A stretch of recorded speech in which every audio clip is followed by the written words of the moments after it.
7 nafar deputatlar ishtirok etishmayapti. Kvorum mavjud. Sessiya ishida Ohangaron tuman hokimlik vakillari, hokimning o'rinbosarlari, tegishli tashkilot va korxona rahbarlari hamda ommaviy axborot vositalari vakillari qatnashmoqda. 7-chaqiriq xalq deputatlari Ohangaron tumani kengashining 28-sessiyasini ochish to'g'risida kimda qanday takliflar bor? Ochilsin degan takliflar tushyapti. Ushbu taklifni ovozga qo'yaman. Rozilar? Qarshilar? Yo'q. Betaraflar? Yo'q. Sessiyani ochil deb e'lon qilaman.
Hurmatli deputatlar, biz sessiya kotibini saylab olishimiz lozim.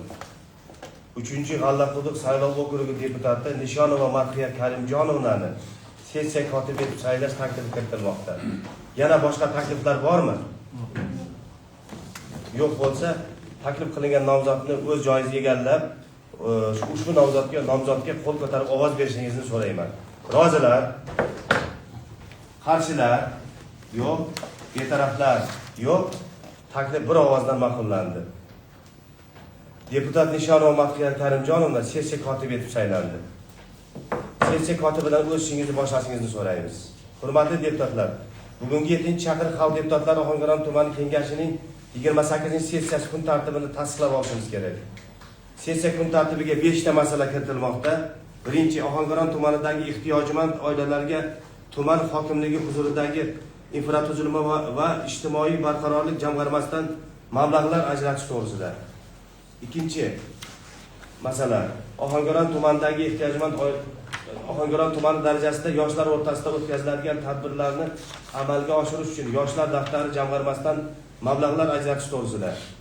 Uchinchi, Ohangaron tumanida 7-bosqich ayollar daftari ro'yxatiga kiritilgan xotin-qizlarni qo'llab-quvvatlash bo'yicha olib borilayotgan ishlar to'g'risida. 4-chi, Ohangaron tumanida yoshlar uchun yozgi ta'tilni mazmunli va samarali tashkil etishga qaratilgan dolzarb 90 kun chora-tadbirlar rejasini tasdiqlash to'g'risida.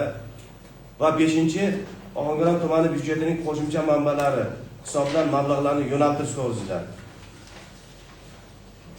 Taklif etilayotgan kun tartibi yuzasidan yana boshqa takliflar bormi? Yo'q bo'lsa, kun tartibini ovozga qo'yaman. Rozilar? Qarshilar? Yo'q. Betaraflar? Yo'q. Kun tartibi tasdiqlandi. Hurmatli deputatlar, endi biz sessiya reglamentini tasdiqlab olishimiz kerak. Quyidagi sessiya reglamenti taklif qilinmoqda. Ma'ruzachilar uchun 10-15 daqiqadan, so'zga chiquvchi va munosabat bildiruvchilarga 3 daqiqagacha, savol-javoblarga 2 daqiqagacha vaqt beriladi. Yana boshqa takliflar bormi? U holda ovozga qo'yaman. Qo'l ko'tarib ovoz berishlaringizni so'rayman. Rozilar? Qarshilar? Yo'q. Betaraflar? Yo'q. Reglament bir ovozdan tasdiqlandi. Hurmatli deputatlar, mana birinchi emas, ikkinchi emas.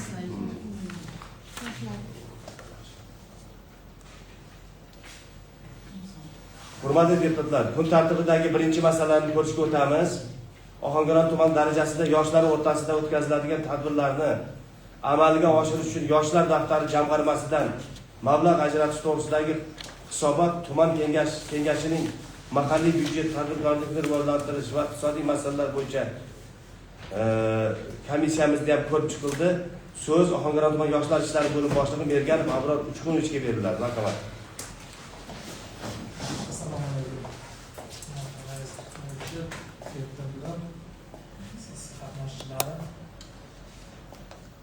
Yoshlar daftari jamg'armasidan mablag' ajratish to'g'risida hisobotlarni ma'lumotlarini komissiyaga berganmiz. Komissiyaga ko'rib chiqilgan. Qisqartirib aytib o'tgan bo'lsak, shu bir yil davomida amalga oshirilgan tadbirlarga sovg'alar xaridi bo'yicha ro'yxat shakllantirilgan. Tuman hokimligi boshida tashkil etilgan komissiyada ham deputatlar komissiyasida ham ko'rib chiqilgan. Jami 447 million 200 ming so'mlik sovg'alar xaridini qilgan. Bitta hammalariz bo'lsa kerak. Birinchisi 43 lik televizor, smart televizor qo'yilgan, 36 ta 32 lik smart televizor qo'yilgan, 36 ta mini pech, 36 ta futbol formalari 108 ta, medal 108 ta,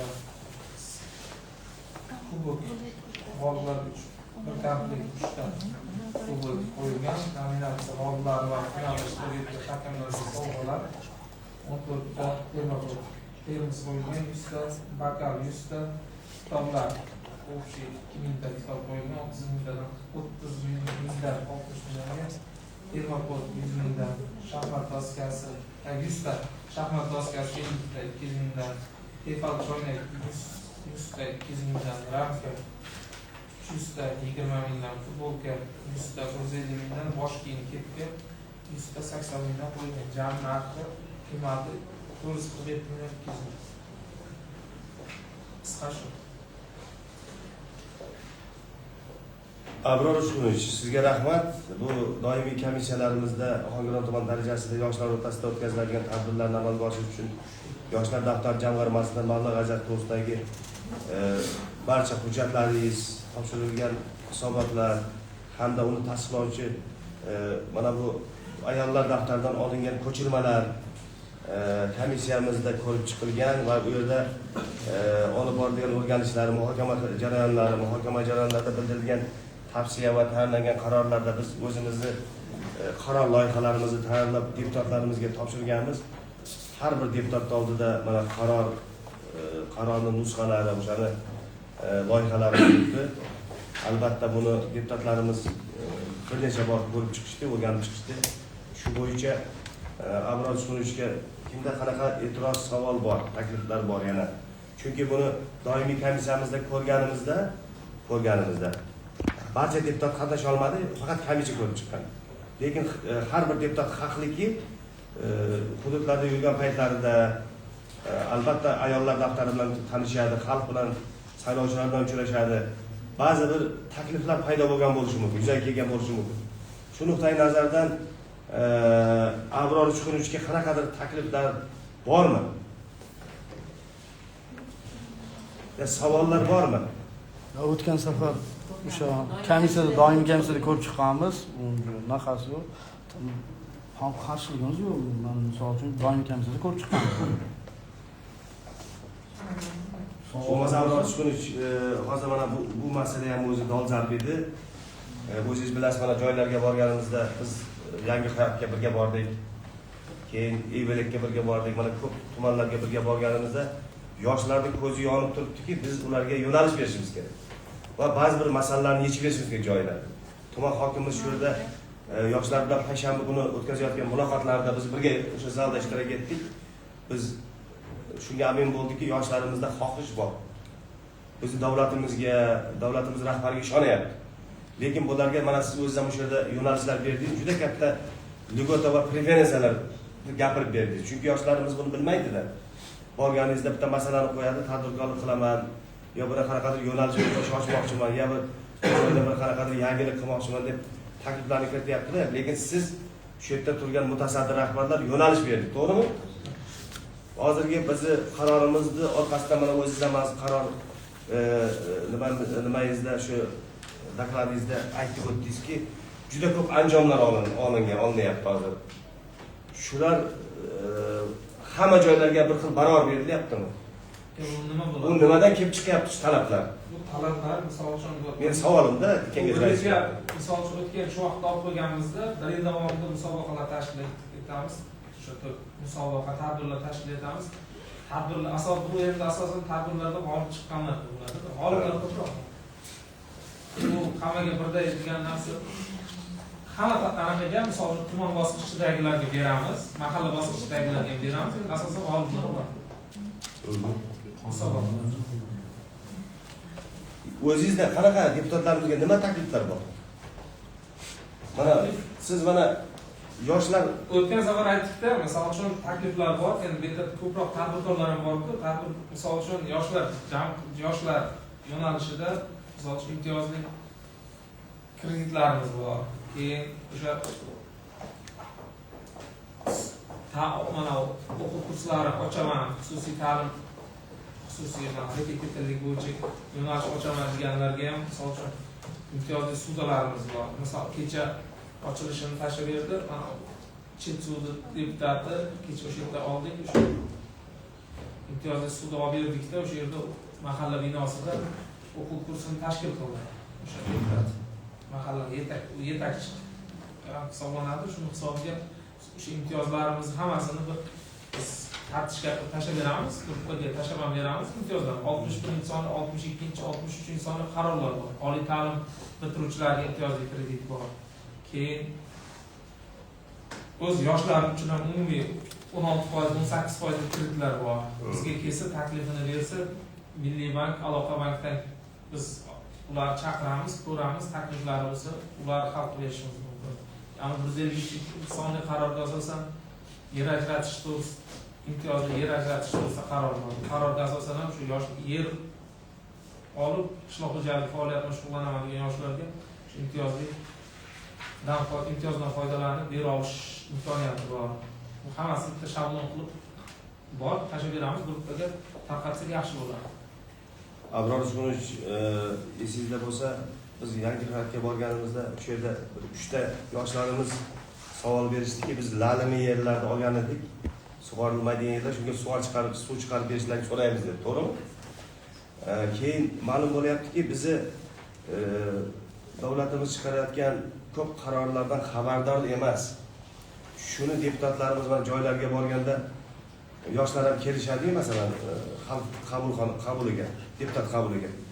Shu joyda yoshlarimiz ham kelishadi. Onasi bilan keladi, otasi bilan yoki o'zlari keladi. Shu savollarni deputatlarimizga nima siz mana shu broshurka sifatida shu preferensiyani bizga bitta qarorlardan kelib chiqib qisqagina qilib mana shu yaqinda mana u biz nimaga bordik? Chinor mahallasiga borganimizda bir haftacha bo'lib qoldi. Shu yerda o'sha Ahror degan yigitimiz o'sha masalani aytuvdi. Chetsuv mahallasida biz o'sha tadbirkorlik ochyapmiz deb. O'sha qarorlarda qisqa matnda londa qilib yozilgan matn ko'rinishida bizga shuni qanaqadir gruppamizga tashlab berasizmi? Qilsangiz biz ham o'shani biz Qur'on qilib olamizda borgan joylarda tushuntiramiz. Shunaqa taklifim bor. Qilib bera olasizmi? Dushanba, seshanba. Chunki siz buni ichirasiz-da, ichirasiz. Yaxshi bo'ladi, bizga ham yordam bo'ladi. Ham yordam bo'ladi, hamkorlik kuchayadi. Mana Sevara opa bilan ham gapirish hojati yo'q. Ibelikka borganimizda viloyat hokimining o'rinbosarlari kelib 25 ta masala ko'rildi. Ketganlardan keyin menga hamma chiqishni boshladi telefonga. Siz ham borgan edingiz, shu masala hal bo'lmayapti, cho'zilib kelyapti deb. Tavsiyalar berib, mana bitta misol aytib beraman. Ko'prik masalasi ko'tarilganda Sevara opa. Shu yerdan shu yerda opamiz chiqib, shu hech kim kelmadi-yu, siz nazoratga olib bering dedi. Men viloyat avtoyo'lda boshlig'i Ikrom akaga telefon qilib, Ibelikka olib bordik o'sha. Yetkazdik. Muloqot o'tkazdik, gaplashdik, keyin o'g'lini ishga kiritish masalasini qo'ydi. Saytlarda yoritildi, hal bo'ldi deb. Ismlari kim? Yo'q. Boshqa ekan. Assalomu alaykum, hurmatli deputatlar, hurmatli hisobot beruvchi Abdulazor Uchqun, sizga savolim borda. Hozir mana kengash raisimiz aytib o'tdiki, yer masalasiga bog'liq bo'lgan o'tinmoqchi emasdim, savol bermoqchi emas edim. Endi ochilgandan keyin savol berishga majburman. O'sha 40-20 sonlik qaror asosida biz yoshlarga yer berganmiz. Xabaringiz bor, aynan biz yonlar hududda ham yoshlarga yer berganmiz. U yerni fermerlar hanuzgacha ajratib bermagan. Sababiki u yoshlar bugungi kunda hammasiga dehqon xo'jaligida yer ajratilgan. Yer ajratilgandan keyin yerini olmagan. Bugungi kunda o'sha majburiy sug'urta badali degan narsalar ularda hali ham osilib bazada turibdi-da. Biz yerini ham hal qilib bermadik. Kartada boshqa joyga ko'rsatilgan yerlarni ham hal qilmadik. Shu jarayon nima bilan tugadi? 20-qarorimiz biznikiga biz yoshlarniki 153 sonli qaror bo'yicha berilgan. Bitta narsa borda, qarorda hozir xuddi mana shu narsa o'rganilyapti prokuratura tomonidan. Bitta narsa bo'lgan. Mana qarorda o'qib chiqib, mana ichga kirib qatnaganim viloyat prokuraturasi qatnadikda nima bo'lgan? Qarorda mahalla uni o'rganib, misol mahalla yetkiligi tomonidan joyiga chiqib o'rganib, qishloq xo'jaligi bo'limi bilan mana shu joyni biz borib o'rgandik, suvli yer, mana shu joyni berishingizni so'rayman deb turib murojaat qilgan, ya'ni hujjat bo'yicha gapiradigan. Yetkillik qo'l qo'yyapti, mana shu joy suvli joy, yaxshi joy, mana shu yosh olish kerak. Shunga tavsiya berdik, shu yerni auksionga qo'yib, shu bola olsin deb hujjat qilingan. Mahalla yetkiligi qo'l qo'ygan, qishloq xo'jaligi bo'limi ham qo'l qo'yib, yerni auksionga chiqaryapti, kadastr beryapti. Hammasi bo'lyapti, auksionda u bola yutib olyapti. Yetkillik tasdiqlab, suvli joy hammasi yaxshi, auksionga qo'yilyapti, qishloq xo'jaligi ham tasdiqlab, auksionga chiqarib, hammasi bo'lgandan keyin yo u yer suvsiz bo'lib chiqadi oxirida, yo suvsiz bo'lib chiqadi, yo fermer yer bo'lib, fermer sudga berib qaytarmoq qo'yadi. Demak, shunda mahalla yetkiligining xulosasi noto'g'ri bo'lib qolyapti. Mahalla yetkiligining ham xulosasi noto'g'ri. Tuman hokimligi tomonidan yo'q, berilgan narsani aytyapman. Tuman hokimligi ham suvli yer, hammasi zo'r deb berilgan yer noto'g'ri bo'lib chiqadi. Mahalla yetkiligining bu yerga aralashtirmaydi. Bu yerda-chi yerni kim beradi? Yer uchun qishloq xo'jaligi, tuman hokimiyati qishloq xo'jaligi bo'limi, kadastr yer tuzish bo'limlari bor. Ular beryapti. Men mahallada ishlayman. Ko'ryapman-ku, qanaqa joylar berilayotganini. Biz so'ragan joylarni-chi, umuman olganimiz yo'q. Bu 10 marta so'rasak ham olingan yo'q. Bir qo'pol qo'ysa, bir chekadagi joylar berilyapti. U yergacha uncha odam bormaydi. Yalnız ol deb turmadigan majburlikdan bergan joylarimiz borda. Hujjatda yo'q, men aytayotgan narsa tartibini, men misol jarayonda bo'lmaganman, chunki men undan keyin o'tganman. Hujjatda xuddi shu narsa yozilyapti-da hozir. Misol uchun, oxirida kelib turib boshqa joydan taklif berilyaptimi shunda? Yo'q. Mana kontor degan narsa bo'ladi-ku. Yaxshi suvli yerdan berilsin degan qarorda ketganmi?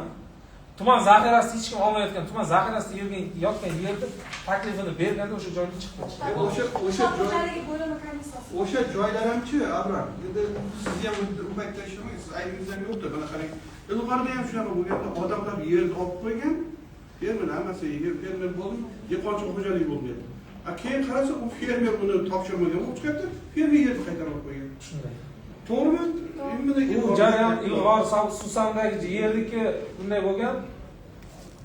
Klasterdan tuman hokimligi yerni qaytib olib qo'ygan, tuman zaxirasiga olganda yaxshi joy bo'lgan, suvli joy bo'lgan. Klasterdan yerni olib yoshlarga tarqatgan.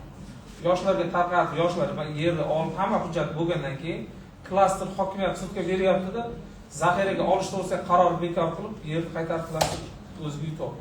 Demak, shunda o'rtada yoshlar yersiz qolib ketgan. Hurmatli deputatlar, qaranglar-da, shunda har bitta hududda bor bunaqa jarayon. Demak, biz yoshlarni aldadik. Ular bilan tadbirkorlikka bo'lgan, o'sha bugungi kundagi o'zini rejalarini hammasini o'ldirdik.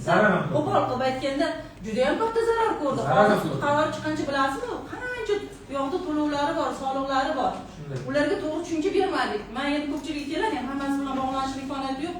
Buni o'sha qishloq xo'jaligi bilan birga, o'sha yer bo'limi birgalikda bu bolalarga davlat ro'yxatdan o'tgandan keyin uni to'xtatish jarayonini aytish kerak, yerni olish jarayonini aytish kerak, boshqa yer taklifini berish kerak. Mana 1 yil muddat o'tdi deyapsiz, 2 yil muddat o'tsa bilasizmi, qancha qarzdorlik keladi. Qarzdorlik orqasidan masalan milkka oshiriladi, to'g'rimi? Milkka oshirilgandan keyin uni hamma narsasiga taqiq qo'yiladi. Bu jarayon tumanimiz uchun yaxshi jarayon emas. Ikkinchisi, masalan uchun yana men aytsak chiqib turadi. Qarorni olgan. Shundan beri fermer bilan sudlashibdi. Hammasi bo'lgan. Bu haligacha kirmagan shundan beri yeriga. Lekin o'sha yeri egasi hali ham o'sha yerdan foydalanyapti. Qaysi egasi? O'sha yerning egasi o'sha joydan foydalanadi, eski egasi. Chiqarib olgan bilan bugun yutib olgan shaxs kirmagan o joyga. O'shani aytyapman. Fermer o'sha baribir o'sha shug'ullanadi. Lekin bugungi kunda qarangda, men ko'p aytdim-da, 1 yil aytdim hukumat kengash raisida, biz mana yig'ilish kerak mana qishloq xo'jaligi bo'lmadi. Men 1 yildan beri ko'rmadim-da. Shu muovinni biz ko'rmadik. Sababi unga beradigan savolimiz ko'p. Bitta fermer mana 3 yildan beri nechta yoshlarni sarson qilyapti. Buni orqasida 20 ta 10 ta yoshlarimiz bor-da. Uni masalan men hujjatni ko'tarib ko'rganda, uni davlat ro'yxatidan o'tib, yer ijara shartnoma qilingan joyi yo'q. Sud jarayonida u odam yutqazgan. Apellyatsiya, kassatsiya sharoitida ishlab ketyapti. Majburiy chiqarishgacha kelib hamma hujjat. Lekin hanuzgacha yer bo'shatilib berilmagan. Bo'lmasam nima taklif qilamiz shu sessiyada yoshlarimizga yaratilayotgan yaratilayotgan sharoitlardan kelib chiqib yer masalasiga kelganda Keyingi sessiyaga qishloq xo'jaligi bo'yicha masalasini ko'raylik, kirsin, ularning masalasini biz yil davomida ko'ramiz. Albatta, taklif berilsin. Shu joyni kiritib ketaylik-da, bularga ruxsat bersak. Keyin Abror Chuqurich yana pulingiz bor-da, adashmasam 1 milliard. Uni keyingi mana 6 oylikka nima reja qilingan? Birorta rejalar qilinganmi pulga? O'sha o'zim aytdim-ku, hozir o'sha hokimlik bilan kelishib boshqa qilib taklif kiritilyapti. Kutubxona qurish bo'yicha 684 millionga loyihasini berganmiz. Respublika viloyatga taklifini berdik. Viloyatda tumanlarni jamlab viloyat respublikaga murojaat qilib, o'tib kelsa 680 million kutubxona quramiz. Markazda bo'ladi bu. Uni proyekt loyihalari qilganmiz. U qaysi? Tashrifga Olmaliqda tayyorlandi bitta mahallada.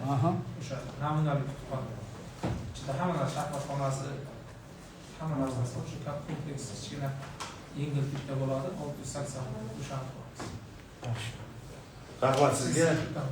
Hozir mana deputatlarimiz faollashib o'zlarini qiynab kelayotgan masalalarni ham ko'taryapti. Endi buni qaror qismiga bitta taklif kiritamiz. Kun tartibidagi masala yuzasidan qaror loyihasi bizda tayyorlangan. Chunki kotibiyatimiz shu deputatlarning fikrlarini inobatga olib, qishloq xo'jaligi bo'yicha hokim o'rinbosarini keyingi sessiyalarda qanaqa masala bo'lsin qat'iy nazar hisobotida shu yerda ajratilish qonuniyligini eshitish masalasini kiritilyapti. Shu bo'yicha aynan siz birga ishlashingiz kerak bo'ladi. O hisobotda biz yerda umumiy ajratish emas, yoshlarga berilgan yerlar nechta yoshlarga masalan yer tomorqalari ajratilgan. Qanaqa yerni bandiyati, masalan u sug'oriladigan, sug'orilmaydigan yoki bo'lmasa lalimi. Uchinchisi uni holati, hozirgi kundagi holati. Shu aytaylik, taxminan aytadigan bo'lsak, 370 ta yoshlarimizga berilgan bo'lsa, konturlardan. Hozirgi kunda o'shaning nechtasi foydalanilyapti? Nechtasi abgor ahvolda? Va nechtasi nima deydi? Umuman sudlashyapti degan masalani o'rganish kerak hozir. Keyin o'sha savollar bilan avval tayyorgarlik qilgandan keyin shu savollar bilan yuzlanamiz. Va hokimimizga tegishli takliflarni keyingi sessiyalarda kiritish kerakki, bu yoshlarimizni ba'zi birlarga boshqa yerlar berish. Uni qoniqtirgan, yashash joyiga yaqin bo'lgan fermerlarni chaqirib, tegishli qarorlar qilib, uni o'zgartirib, o'shalarga yordam qilish, ko'mak ko'rsatish kerak. Siz bunga xayrixoh bo'lishingiz kerak. Chunki borgan joyingizda mana masala ko'tarilyapti. Ro'yxati bor, holati bor. Har bir o'sha yer olgan yoshlar ro'yxati bugungi kunda yerini qanday holatda foydalanmayotgan analiz tahlil tayyor. Tayyor bor, lekin qarang, mana bitta so'z bilan aytadigan bo'lsak, nechta yoshlarimiz o'sha yerda norozi. Beramiz, tayyor. Bugun beramiz. Ana o'sha masalaga hozir emas, tayyorgarlik qilinglar, keyingi sessiyalarda ushbu masalaga izoh izlaymiz, javob izlaymiz. Hurmatli deputatlar, mana davom etyapti, savol-javoblar bo'layapti. Kun tartibidagi birinchi masala yuzasidan qaror loyihasi sizlarga tarqatilgan. Agar ma'qul bo'lsa, tasdiqlash uchun ovoz berishlaringizni so'rayman. Rozilar, qarshilar, yo'q, betaraflar, yo'q. Qaror bir ovozdan qabul qilindi. Marhamat, joiz deganlar olishingiz mumkin. Siz ishlaringizga muvaffaqiyatlar tilaymiz. Albatta, siz ishlar bilan shug'ullaninglar. Hurmatli deputatlar, kun tartibidagi ikkinchi masalani ko'rishga o'tamiz. Ohangaron tumanida 7-bosqich ayollar daftari ro'yxatiga kiritilgan xotin-qizlarni qo'llab-quvvatlash bo'yicha olib borilayotgan ishlar to'g'risida hisoboti tuman kengashining ijtimoiy soha yoshlar siyosati Ohangaron tuman hokimining o'rinbosari, oila va xotin-qizlar bo'limi boshlig'i Sevara opa Esanboyevna Dehqanovaga beriladi. Marhamat. Assalomu alaykum, hurmatli ishtirokchilar, hurmatli deputatlar, ishtirokchilar. Ma'lumki, 2026-yil 7-bosqich ayollar daftarini ma'lumot hali berilgan, chunki yil boshida ro'yxatga olish paytida ham ayollar daftarining ham ro'yxatga olinishi boshlandi va buni ijrosi mana 239-sonli qarorga chiqqandan keyingina mana endi ijroga qaratdik. Bu bo'yicha men shu 7-bosqich bo'yicha hisobotni berib o'tmoqchiman. Tumanimizda 30 ta mahalla bo'ladigan bo'lsa, 2800 ta xonadon mavjud bo'lib, jami 29630 oilada 108.528 nafar aholi istiqomat qilib kelmoqda. Joriy yil boshida o'sha xonadonlardagi xotin-qizlar muammolarini o'rganish hamda ularni bartaraf etish ayollar daftari 7-bosqich shakllantirish maqsadida qatnovlar o'tkazilib, jami 3250 nafar xotin-qizlar anketa so'rovnomalari to'ldirildi va bu ayollarimiz o'sha ayollar daftariga ro'yxatlar shakllantirib, mahalliy yetakchilik ishtirokida kollegial qarorlari imzolandi. Shunda qaror kesimida o'tgan yillardagi ayollar daftaridan bu yildagisi ancha farqli bo'ldi, chunki o'tgan yillarda 6 ta toifa bo'ladigan bo'lsa, bu daftarimizda bu bosqichda esa 5 ta toifa bo'yicha bo'lindi. Birinchi toifamiz 1329 nafar ijtimoiy himoyaga muhtoj ishsiz xotin-qizlarimiz, ikkinchi toifa bo'yicha 246 nafar tadbirkorlik istagida bo'lgan ehtiyojmand xotin-qizlar hamda tadbirkorligini yo'lga qo'ygan kredit olish istagida bo'lgan ayollarimiz. Uchinchi toifa bo'yicha jami 5 nafar uy-joyini yaxshilashga muhtoj ehtiyojmand xotin-qizlar kiritildi. Bu bo'yicha 18 tasini ushlab turgan edik. Shu ayollar daftari bo'yicha yordam beramiz deb uy-joyini yaxshilashga, lekin o'sha reyestrda turishi, kambag'al oila reyestrga kirganligi, ijtimoiy ro'yxatda borligiga qarab turib 5 nafari tanlab olindi. Shunda ijara kompensatsiyasi to'lab berish bo'yicha ehtiyojmand xotin-qizlarimiz kiritilmadi. Faqatgina o'sha uy-joy ta'minlanishiga ehtiyojmand bo'lgan xotin-qizlarimiz 5 nafari o'sha suhbatlarda o'tdi. 4-chi toifa bo'yicha esa 139 nafar tibbiy va psixologik yordamga muhtoj ehtiyojmand xotin-qizlarimiz kiritildi. Bundan to'g'ri bir bandiga 107 nafar ruhiy holatni yaxshilashga muhtoj xotin-qizlar hamda 28 nafari to'g'ri bandiga jarrohlik amaliyotisiz davolanishga muhtoj ehtiyojmand xotin-qizlarimiz va to'g'ri 3 bandiga esa 4 nafar jarrohlik amaliyotini o'tkazishga muhtoj ehtiyojmand xotin-qizlar kiritildi. 5-chi toifada esa 1531 nafari huquqiy yordamga muhtoj bo'lgan xotin-qizlarimiz kiritildi. Hozir shu 1531 nafarni ham hozir yo'nalishlarini aniq belgilayapmiz, chunki u yerda o'sha 239 ga tashlab bergan edim, agar xabardor bo'lgan bo'lsalaringiz, u yerda shu yuridik huquqiy maslahatga muhtoj bo'lgan hamda agar hujjatlarni olishga ham muammolar bo'lgan ayollarimiz bo'lsa, ularga yordam berilishi va ularga ham seminarlar o'tish mumkinligi ko'rsatib o'tilgan edi. Endi ayollar daftari 7-bosqichga kiritilgan xotin-qizlarning muammolarini hal etish va ularni ijtimoiy iqtisodiy qo'llab-quvvatlash bo'yicha manzilli ishlar tashkil etilmoqda. Ayollar daftaridagi yo'nalishlar kesimida ko'rsatilayotgan yordamlar yuzasidan ma'lumotlarni har 10 kunlikda tuman va viloyat shtablariga berilishi belgilangan. Xabaringiz bor, o'tgan yillarda ham xuddi shunday ayollar daftarining ma'lumotlarini sessiyalar deputatlarimizga hisobot sifatida berib borardik va bu hisobotlarni ham o'sha daftarlarni ishga tushishi bilan mablag'lar ajratilganda sizlarga hisobot berib boriladi. Va shu bilan birgalikda bitta narsani aytib ketmoqchi edim.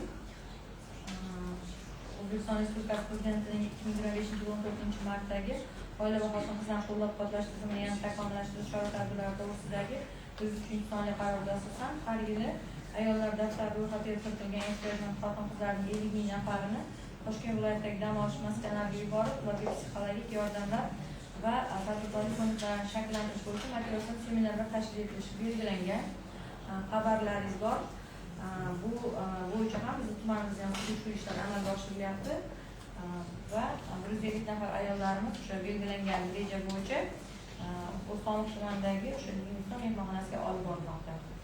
Va bu bo'yicha o'sha hozir yana o'zgartirish kiritilgan, men har bir narsadan so'rardim. 239 sonli qarorda belgilab berilgan. O'sha seminarlar tashkil etish bilan bog'liq bo'lgan xarajatlarga joriy etildi va bu bo'yicha mana shu ayollar daftari jamg'armasidan shu xarajatlarni qoplamoqchiman. Mana endi bu yilda xudo xolisa shu narsa amalga oshiriladi. E'tiboringiz uchun rahmat. Savolingiz bo'lsa rahmat. Hurmatli deputatlar, masala yuzasidan Sevara Esanboyevaga qanaqadir takliflar, e'tirozlar bormi? Takliflar Guspaga ayollar daftariga kiritilgan ro'yxatlarga tashlab berganman. Unda tanishib chiqdi. Deputat mahalla kesimida ham ajratib tashlab berdim. Agar e'tirozlaringiz bo'lsa bering. Hurmatli deputatlar, hurmatli Sevara Esanboyevna, aynan 3250 ta ayollar daftariga kiritilgan bo'yicha men shaxsan o'zim har bir mahalla kesimida o'rganib chiqdim. Lekin bitta joyga to'xtalib o'taman. Bir marta har yili o'sha e'tibor beriladigan ayollarimiz takrorlan yana bu yilda qaytadan ro'yxatga kiritilishi menda e'tirozga sabab bo'ladi. Nima uchun? O'tgan yili bordi, bu yil yana o'sha shaxs bor. Men mahallalardan so'raganimda u haqiqatan janjalkash, kelib turib oladi, hol-jonimizga qo'ymaydi deb o'zini tinchligini o'ylab turib shu narsani qilyapti degan masalani qo'ydi-da. Lekin siz mana shu tuman rahbari sifatida men aytamanki, bu narsaga yo'l qo'yilmasin. Takroran qarindosh urug'chilik, korrupsion holatlar degan narsa bor. Ko'rgan joylarim bo'lganligi uchun sizga aytyapman, e'tirozlarim har bitta o'sha faollaringiz bilan gaplashib chiqib, ro'yxatni yana bir qaytadan ko'rib chiqsangiz maqsadga muvofiq bo'lardi. Men endi hozir ochiq aytmayman, yo'q aytaman. Chunki o'rgangan joyim uchun keyin hurmatli deputatlar shu vazir mahkamasini 239-sonli qaror bilan bir tanishib qo'ysak maqsadga muvofiq bo'lardi. Chunki bu yangi jarayon, o'sha 5 ta toifa bo'yicha nima ishlar qilinish kerak, nimalarga ahamiyat berishimiz kerakligi juda ham chiroyli qilib yozilgan. Mana shu o'qib chiqqanligim uchun berdim. Keyin uchinchisi meni o'sha o'ylantirgan narsa bugungi kunda o'sha ajrimlar, tazyiq zo'ravonlikka uchragan ayollarimizni mahalla kesimida ko'payib borayotganligi. Bunga nima sabab bo'lyapti? Biz yoki ayollar o'sha mahalla kesimidagi ayollar yaxshi ishlamayaptimi, mahalla yetili yaxshi ishlamayaptimi yoki oilalarda mana shunaqa munosabatlarni ko'payib ketayotganiga nimalardir baribir sabab turtki bo'lyapti-yu. Siz masalan shunaqa jarayonda nimalarda qiynalyapsiz? Balki bizni ko'magimiz kerakdir, balki qanaqadir mutaxassislar jalb qilish kerakdir. Baribir tumanimizning yuzi mana shu narsalar. Birinchi savolingizga shu 3250 ta deganingiz yilni boshidan ro'yxatga olish boshlandi. Butun aholini ro'yxatga oldik. Haqiqatan ham bizga osonroq bo'lgani ro'yxatga olish jarayonida har yili o'sha necha mingta aholi bo'lsa, necha mingta ayol bo'lsa, o'sha 30 yoshdan oshgan ayollar hammasiga anketa to'ldiriladi.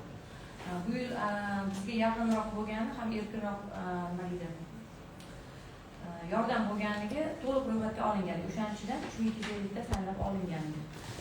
Aytganingiz e'tirozlaringiz o'rnli bo'lishi mumkin, lekin bu ro'yxatlarda mahalla yetiligi o'sha ko'rib turib yurgiziladi va e'tibor bergan bo'lsak 239 sonli qarorda kambag'al oilalar reyestriga kiritilgan ijtimoiy himoyaga muhtoj bo'lgan joylar ham bor. O'shaning uchun ijtimoiy reyestrda turgan oilalarimizni va o'sha kasalligi bo'yicha ro'yxatda turadigan bo'lsa biz uni e'tiroz qila olmaymiz, albatta kiritishga majburmiz. Endi uni qanaqa ekanligi, xulqi boshqasi, ya'ni mahallada qanday qanaqa ekanligi to'g'ri holat baholanishi mumkin, lekin mahalla kollegial qarorida tasdiqlangandan keyin uni 7 ta odam tasdiqlab bergandan keyin ilojimiz yo'q. Chunki ular bizdan ko'ra yaxshiroq biladi hududda. Va bu bo'yicha ham deputatlarimizdan aktivlik so'ragan bo'lar edim. Har yil ham aytaman bu narsani. Endi hozir 6 oy davomida o'sha ayollarning ro'yxatlari shakllanib bo'ldi. Yana bir marta hozir bizga ko'mak berildi. Yana bir marta qayta o'rganib ko'ringlar, balki boshqa toifadan boshqa toifaga, balki shunaqa oilalarimiz kirgan bo'lsa ro'yxatlardan chiqarasizlar degan takliflar ham bo'ldi. Haqiqatan o'ziga to'q bo'lgan yoki bo'lmasam daftarga to'g'ri kelmaydigan oilalar bo'lsa, biz albatta bu ro'yxatdan olib tashladik, yana bir qayta o'rganib turib, qaytadan kollegial qaror tuzib buni kiritdik iyun oyida. Endi tumanda ajralishlar soni ko'payib ketayotganligi juda achinarli holat. Bilasizmi, kelganimizdan beri har haftani chorshanba kunini ajrama kuniga belgilagan bo'lsak, payshanba kunini nikohlanuvchilarni o'qishga belgilaganmiz. Endi hamma narsa avvalo shu oilani qurishdan boshlanadi. Har haftani payshanba kunida o'qishlar tashkil qilganimizda iltimos bo'lar edi, ham talab ham taklif, agar mumkin bo'lsa deputatlarimiz kelsa biz eshigimizni ochib o'zlarida bo'lgan tajribani yoki mahallasidagi ibratli oila vakillarini olib kelib turib yoshlarimizga uchrashuv o'tkazsak ham ancha anaqa yangilik bo'lardi, ular eshitardi ular tajribalarini. Mayli bitta qish bo'lmasa qulog'ida ibratli so'z yoki nimadir qolsa, o'shani hayotida ular qo'llashi mumkin. Ajrimlar soni keskin oshib ketayotganligi bitta xotin o'zini ichidagi bo'layotgan narsa emas, bu oilaning ichida bo'layotgan narsa. Ana o'sha uchun ham hozir mana shu ayollar daftarida ham birinchi bosqichda ko'rgan bo'lsangiz, ishsiz ayollarimiz deyilgan bekorga emas. Chunki oilada moddiy yetishmovchilik bo'lgandan keyin yo er yo xotin ishlamaydigan bo'lsa, baribir ham pul hammaga ham kerak. O'sha iqtisodiy kelishmovchilikdan ham kelib chiqayotgan holatlari yo'q emas. Va uchinchi shaxs aralashuvlari. Uchinchi shaxs aralashuvlar endi qaynona tomonidan yoki qaytib kelib qolgan kelin yoki qaynapa ular tomonidan ham yoki bo'lmasam o'sha ajrashib ketgan ayollarimiz boshqa oilalarga kirib aralashishi yoki o'sha oilalar buzilib ketishiga sabab bo'ladigan holatlar ko'p. Shuning uchun agar birgalikda deputatlarimiz bilan yoki o'sha mahalla yetkazligimiz barcha mutasaddilar bilan birgalikda o'sha oilalarga ham kirib borib jarayonni o'sha joyda o'zida to'polon boshlanganini o'zida hal qiladigan bo'lsak, menimcha o'ylaymanki oilaviy ajrimlarimiz ham kamayadi, chunki bu mehnatlar samarasi. 239 da agar e'tibor bergan bo'lsangiz, bekorga o'sha ichki ishlar xodimlari va prokuraturaga, adliya organlariga alohida e'tibor berilgan. Xuddi ana shu huquqiy maslahatlar yoki bo'lmasa huquqiy seminarlarda ham ana shu toifadagi ayollarni taklif qilish berilgan. Ular o'sha sudga boradigan jarayonlar yoki o'sha ajrashish paytida yoki bo'lmasa oilani saqlab qolish uchun qanday huquqiy maslahat kerak bo'lsa, ular biz bilan komandasida birgalikda ishlaydi. Rahmat, bergan takliflaringiz bo'yicha aynan shu 239 da yozib o'tirgandek huquqiy ko'mak, huquqiy masalada mana deputatlarimizdan eshitsa bo'ladi. Aynan adliya organlarida madad degan tashkilot tashkil qilinganda bugungi kunda o'sha madad degan tashkilot biz ayollarimizga bepul huquqiy yordam va o'sha sudlargacha bo'lgan jarayonlar hammasini o'zlari qoplab qilib beradigan jarayonni yo'lga qo'yilgan. Buning uchun har bitta tumanda mavjud, bemalol borsa bo'ladi. Endi boshqa savollar e'tirozlarim yo'q. Rahmat sizga. Menda savolim taklifimda. Siz yaxshi bilamiz, yaxshi ishlaysiz, ko'rasiz. Men bittasini ba'zan tushunib olaman-da. Mahallada tinchlik bo'lsin deyapmiz, oilalar ajrashmasin deyapmiz-da. Mahallada nega xotin-qizlar ishlari haligacha to'liq emas? Masalan, 30 bitta mahallada nechta xotin-qizlar ishlari yo'q? Hozir ayting, masalan, menda yo'qda men bilaman. Shuni azob ekanligini sezganim uchun aytyapman. Buni aytyapsizlar, xotin-qizlar daftari degan nimani aytdim. Xotin-qizlar daftari shakllanishi biz yanvar oyida shakllantirishni boshlaymiz. Fevralda o'sha tugatib, o'sha martda nimaga chiqarib yuboramiz. Gap ochiq. Iyun oyida uni ko'ryapmiz. Gap ochiq mantiqqa qandaydir nima kerak bo'ladi.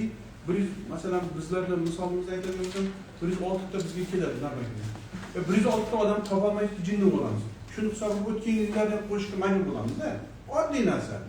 Agar menga qolsa u xotin-qizlar daftarini ham haliga bir tepadan normativ emas, masalan 106 ta, masalan menda bo'ladigan bo'lsa 106 ta emas, menga bir qani qo'yib chiqqichi desa bir menda 70-80 ta bo'lsa, agar olib chiqsak-da, 106 ta men qilaman deb turib, o'tgan yilgina ham olaman deb sharh aytgandek, majburlikdan olinadi. U 7 degan haliga bir jinnilar o'tirgani yo'q, hammasi normal odamlar. Endi Anvar aytmoqchi bo'lganim, haqiqatan ajrlar oldingi yillardan juda ko'payib ketdi. Oilaviy janjal, nizolar juda ko'payib ketdi. Men shuning uchun Sevara, masalan, sizga zarb bo'lib turib, sizni xodimingiz bo'lmasligini sezyapman-da. Xotin-qizlar bo'lmas ekan o'sha joyda. Masalan, men bitta o'zim nima qilaman, xotin-qizlarim boshqa joyga keladi, 1000 ta ayol bor, 1000 ta nima so'raydi, yosh ayollar bor, boshqa bir turmush chiqqan, dardini hammasini menga telefon qayta olmaydi-ku, rais bor, deya olmaydi. Ayol kishi, erkak kishimi? Sal nima bor, baram musulmonchiligimiz bor. Shuning uchun men nima hozir masalan nechta shtat sizda yetmayapti-da, nechta? Shuni yetarli. 30 bitta mahalla bor, lekin o'sha o'tgan safar ham shu savol berdingiz. 30 bitta mahallaning hammasida yo'q shtat. Lekin o'zi qisqarish kelgan.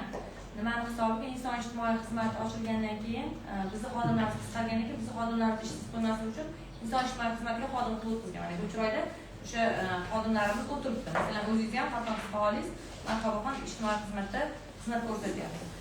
Endi bu degani xotin-qizda to'g'ri qisqarish kelgan, u respublikadagi butun hammasi o'tayotgan hozir masalasi bu ham ko'rib chiqilyapti, bizga ham har doim javob beriladi. Hozir mana kengash raisidan iltimos qilaman, deputatlar birgalikda taklif bilan senatga mana borganda, konstitutsiyaviy uchrashganda buni albatta ko'tarish kerak. To'g'ri aytyapsiz, lekin yarashtiruv komissiyasining raisi har bitta mahallaning raisi hisoblanadi. Va u yerda mahallamizda jamoatchilik bor. Agar xotin-qiz bo'lmaydigan bo'lsa, hozga borib kelgan onalarimiz bor, oldin ishlab ketgan ayollar bor yoki ustozlar bor. Ularni ham menimcha jamlash kerak, ana o'shanda sal ta'sirli bo'ladi oilaga kirish. Uni bilamiz. Ijtimoiy himoyachi o'zini ishi vahshiy ko'p. Cherishchi ko'pki, boshqa mahallaga ham kamroq nima qiladi-da. Ularni to'lib ketdi ish. Cherishchi ishlar ko'p. Men aytmoqchi bo'lganim, tumandagi, masalan, men bilishim bo'yicha tumanda 31 ta mahalla bo'lsa, где-то bir 7-8 ta shtat mahallada yo'q o'sha ishlar. 13 ta shtatimizga qisqartish deganda. 13 ta demak 13 ta mahallada xotin-qizlar faol degan shtat yo'q. To'g'rimi? Hozir endi 13 ta emas, 3 taga qisqarib ketdi mahallalarimiz. 21 ta shtatimiz qolgan. 21 ta qolgan bo'lsa ham 10 ta yo'q. 10 ta mahallada shu shtat yo'q. Bittaga bitta bo'lib xodim Iloji bo'lsa shu 10 ta juda katta nima bo'lmasa demoqchiman-da, biradagi oilaviy nizo ko'p. Haqiqatan naborot ba'zi bir boshqa bir nimani ikkitaga bitta qilib turib xotin-qizlarni 100% qilish degan taklifni aytyapman. Masalan, nimaga berish kerak-da? Men ham endi shu rayonda ishlaganim shu rayonda aytaman-da, endi viloyatda ishlaganimda bu aytardim. Bunday emasda, Rahmat sizlarga, rahmat. Mana deputatlarimizda ham turli xil lavozimda ishlaydigan deputatlarimiz borki, shu mahalla raislari joyida xalq bilan har kuni muloqot qilayotganligi uchun u yerdagi muammolarni ko'taryapti. Albatta, Sevara opa hamkorlikda juda ham ish qiladigan ishimiz ko'p. Siz ham tajribali odamsiz, jonkuyar odamsiz, lekin Shahlo opa aytgan, deputatimiz Shahlo opa aytgandek,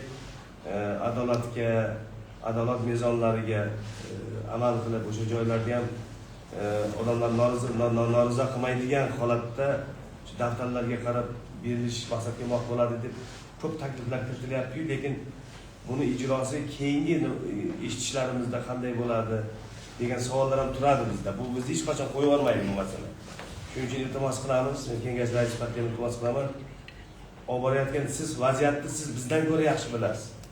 Xotin-qizlarimiz, tumandagi xotin-qizlarimiz 50 mingdan oshiq to'g'rimi? 51 ming, men sifrani ham точно bilmayman, 51 ming qancha.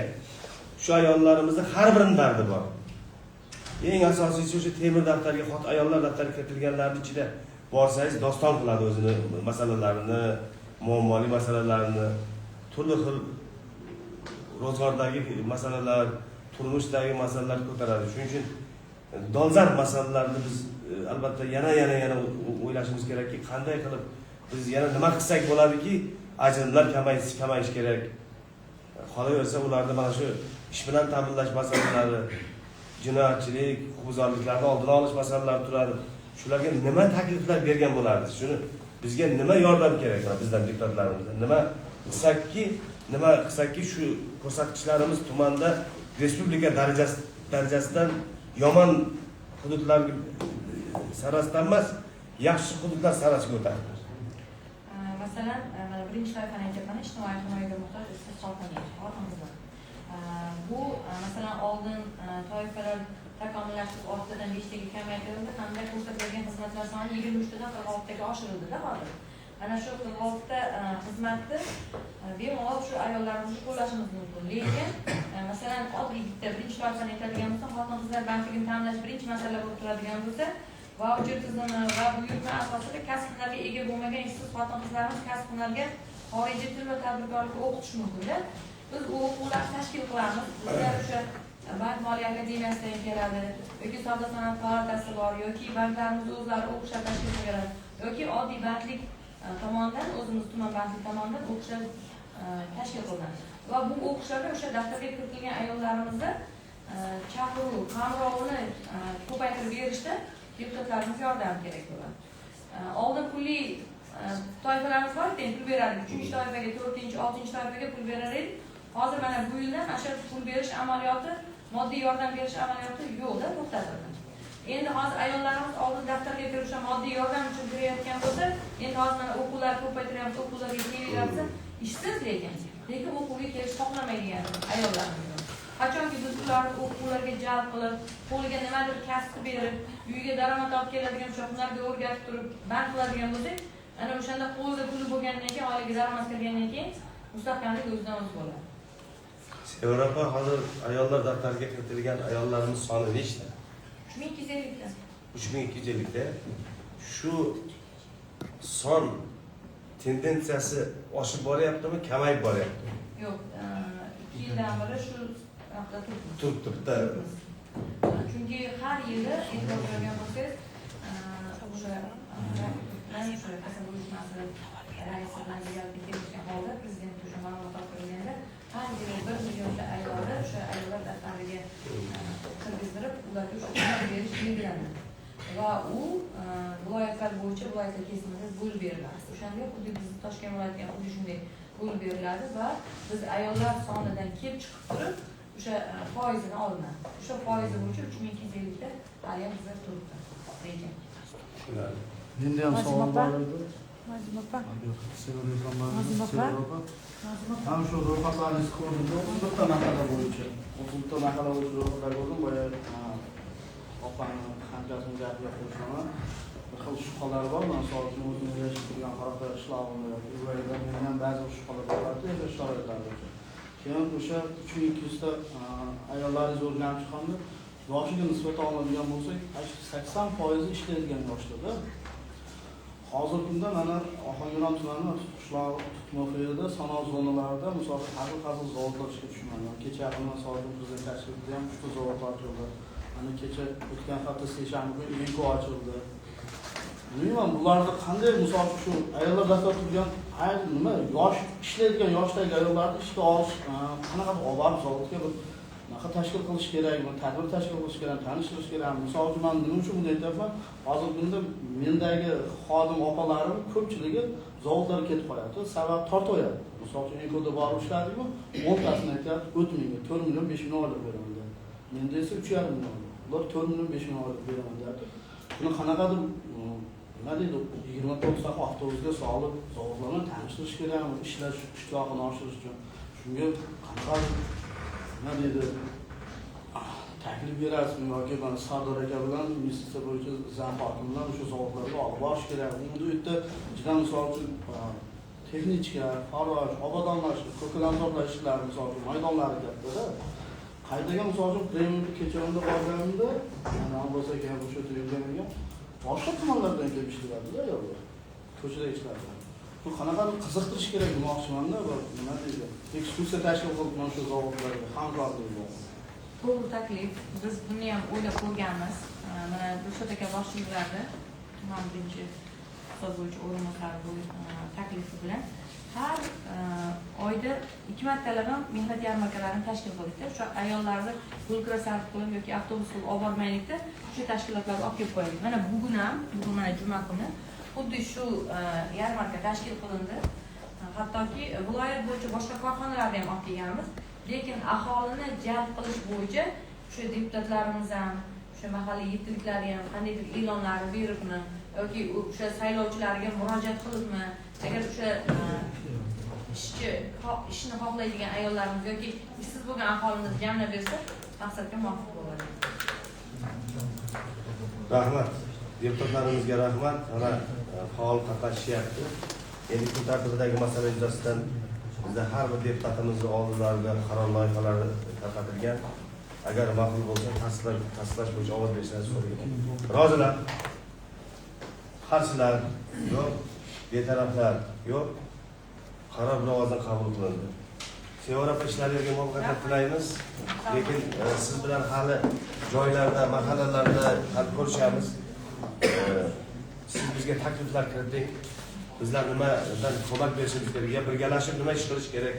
Bizga takliflaringizni tayyorlang, keyingi sessiyalarda shularda bir yoritsangiz, biz albatta joylarga ham shuni bir hamkorlashib olib boramiz. Rahmat. Rahmat.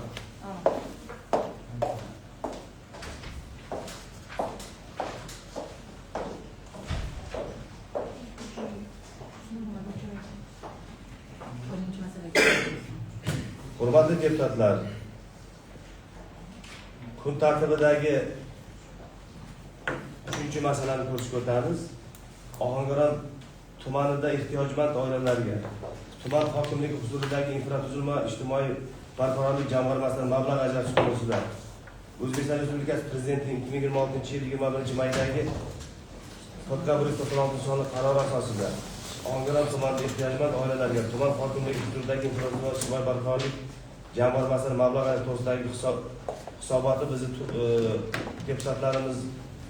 deputatlarning mahalliy byudjet tadbirkorlikni rivojlantirish va iqtisodiy masalalar bo'yicha doimiy komissiyasi majlislarida muhokama qilingan, o'rganilgan, komissiyaning tegishli qarorlari va xulosalari qabul qilingan. Ushbu masala yuzasidan Ohangaron tuman inson ijtimoiy xizmatlar markazi direktori Usmonova Gulchora Abdurasulovnaga beriladi. Marhamat. Assalomu alaykum, hurmatli kengash, hurmatli deputatlar. Bugungi kun tartibidagi masalamiz barchangizga tanish bo'lgan Prezidentimizni 21-may 2026-yildagi 196 qarori bilan bog'liq, ya'ni bundan muborak Qurban hayiti bo'yicha tumanimizdagi davlat ta'minotidagi oilalar, ya'ni ijtimoiy himoya reyestrining davlat ta'minotidagi oilalar toifasiga kiritilgan aholimiz, ya'ni 466 nafariga 412 ming so'mlik oziq-ovqat mahsulotlari tarqatilishi, jami 191 million so'mlik 191 ming so'mlik mablag'ni shu infratuzilma va ijtimoiy barqarorlik jamg'armasidan ajratish masalasi tasdiqlab berish qo'yilgan. Bu masala bo'yicha doimiy komissiyada muhokama bo'ldi.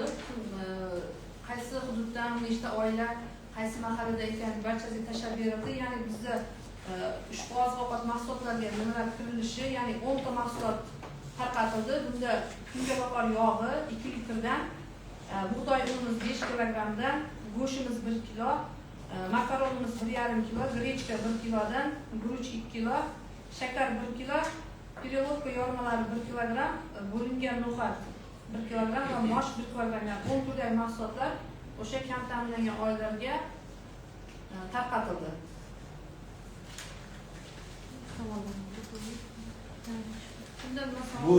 Ushbu masalalar bizda bir necha bor muhokama qilingan. Gruppalarimizda, qolaversa doimiy komissiyalarimizda muhokama qilindi. Ushbu masala yuzasidan kimlarda qanaqa yana takliflar bor? Menda savol bor edi, hurmatli Gulchora Abdurasulovna. Hisobotingiz bilan va barcha jadval ma'lumotlar bilan tanishib chiqdim. Shaxsan o'zim okrugimda yolg'iz keksa sifatida er-xotinlar kiritilganda, ular kafolatlangan pensiya olishadi, lekin yolg'iz keksa sifatida ular mahalliy byudjetdan ularga oziq-ovqat mahsulotlar berilgan sifatida ro'yxatda turibdi. Mana Bo'ronov Majid, Haqqul va Marhamat ular er-xotin. Uroqbayev Mahkam, Uroqbayeva Inobat ular er-xotin, kafolatlangan pensiyasi bor. Nima uchun ular yolg'iz keksa sifatida ro'yxatingizga tushdi? Bular ikkalasi ham o'sha yolg'izlar o'zlari parvarishga muhtoj. Bir-biriga qarolmaydi. Ularda o'zlari parvarishga muhtojligi Barselona shkalasi orqadan biz baholaymiz. Shkalaga o'sha baholaganimizda ball kelib chiqadi. O'sha ballda agar u haqiqatdan parvarishga muhtoj bo'lgan bo'lsa, savol-javoblar bo'ladi ular, fuqarolar. Masalan, oddiy ertalab turib yuzingizni yuvib olasizmi? 500 metr yugura olasizmi? Sirqa yuvasizmi? Ovqat pishira olasizmi? Shunaqa masalalar qo'yilgan savollarda va bozorga borib kela olasizmi? Mana shunaqa savollar bor o'ziga yarasha. Ana shu savollarga javob berganda fuqaroni o'sha ko'rsatkich kelib chiqadi. O'sha ballga asoslanib ular o'sha parvarishga ariza kirdilar. Bu fuqaroning o'zining arizasi ortidan ijtimoiy xodim tomonidan ariza kirib beriladi. Lekin aynan o'sha qishloqda qarovsiz o'zgalar parvarishga muhtoj, bundan ham nochorroq keksalar bor-ku. Ular yolg'iz keksalar bor. Aynan hozir nom aytib bera olmayman, lekin uyin topib bora olaman-da shunaqa. Uyin topib bora olgan bo'lsak, o'sha mahalladagi ijtimoiy xodim va o'sha fuqarolarning arizasiga binoan biz ularni baholab reyestrga olamiz. Biz fuqaro majburlab uni reyestrga ola olmaymiz. Agar fuqaroning o'zi o'sha mahallada Ernazarov Akbar akani akalari bor. O'sha dadasini reyestrga kiritdik. Qizi kelib janjal qilib, qizimni nima uchun reyestrga kiritdi? O'zi yolg'iz yashaydi. Yashash ahvollari og'ir. Lekin qizi kelib e'tiroz bildirgandan keyin biz ularni majburlab biz uni reyestrga kirita olmaymiz. Fuqaroning roziligi xati olinadi avvalambor. rozilik xati rozi bo'lmasa bizga xizmat ko'rsata olmaymiz. Yolg'iz keksa demasdan shuni boshqacha desa bo'ladimi? Chunki bular yolg'iz emasda, bular er-xotin birga yashashadi. Ular boshqacha, balki boshqa kategoriyaga tushadilar. Yolg'iz keksamiz kim? Yolg'iz keksa bo'lganda u yolg'iz yashaydi, farzandlari yo'q bo'ladi. Ularga kirmaydi. Yolg'iz yashovchilarimiz bor. Yolg'iz yashovchilarning farzandlari bor, lekin ularga qaramaydi. Ana o'shalar o'zini davlat tomonidan o'zi belgilab bergan nomlari, nomni o'zgartirish vakolatini yo'q, prezident qaroridan tasdiqlangan narsalar bu kategoriyasidan kelib chiqib nomlar qo'yilgan. Shunda er-xotin birga yashasa ham u yolg'iz yashovchi hisoblanadi. Masalan, shunday oilalarimiz bor, otasi ham, onasi ham nogiron. Masalan, farzandi. Biz ularga o'sha xizmatni qo'yib berganmiz. O'sha uyda yolg'iz yashovchi, nogironlik bo'lgan shaxs. Chunki biz unga assistent qilamiz, xizmat ko'rsatamiz. Onasi qariya, uni borib masalan, xizmat ko'rsata olmaydi farzandiga, farzandi o'ziga yordamga muhtoj. Tushunarli. Men savolim bor edi, hurmatli Abdurasulova, shu hozir bular bu deputatimizni gapidan kelib chiqib shunaqa savol tug'ildi menda. Shuni bitta oiladan ikkita odam kirib kelgan bo'lsa, ikkalasiga bitta paket berildimi, bitta berildimi? Unda o'sha bitta ro'yxatga bittadan berilib qolganchi, kimga berildi? Ikkinchi shaxsga tegishli bo'lgan. Sababi ro'yxat asosida taqsimlangan. Lekin ular alohida qayd etilgan, raqamlari ham qayd etilgan, lekin bizga o'sha qayd etilgan bo'yicha o'sha ikki oilada yashayotganlarning har biriga alohida kelmadi. Yo'q, lekin qarangda, surishtiruv natijasida shunaqa narsa bizga ayon bo'lyaptiki, ikkitadan olgan haqiqatan paket, bittadan olgan, bittadan berilgan, lekin ro'yxatda bo'lmagan shaxsga ikkinchisi berildi-da.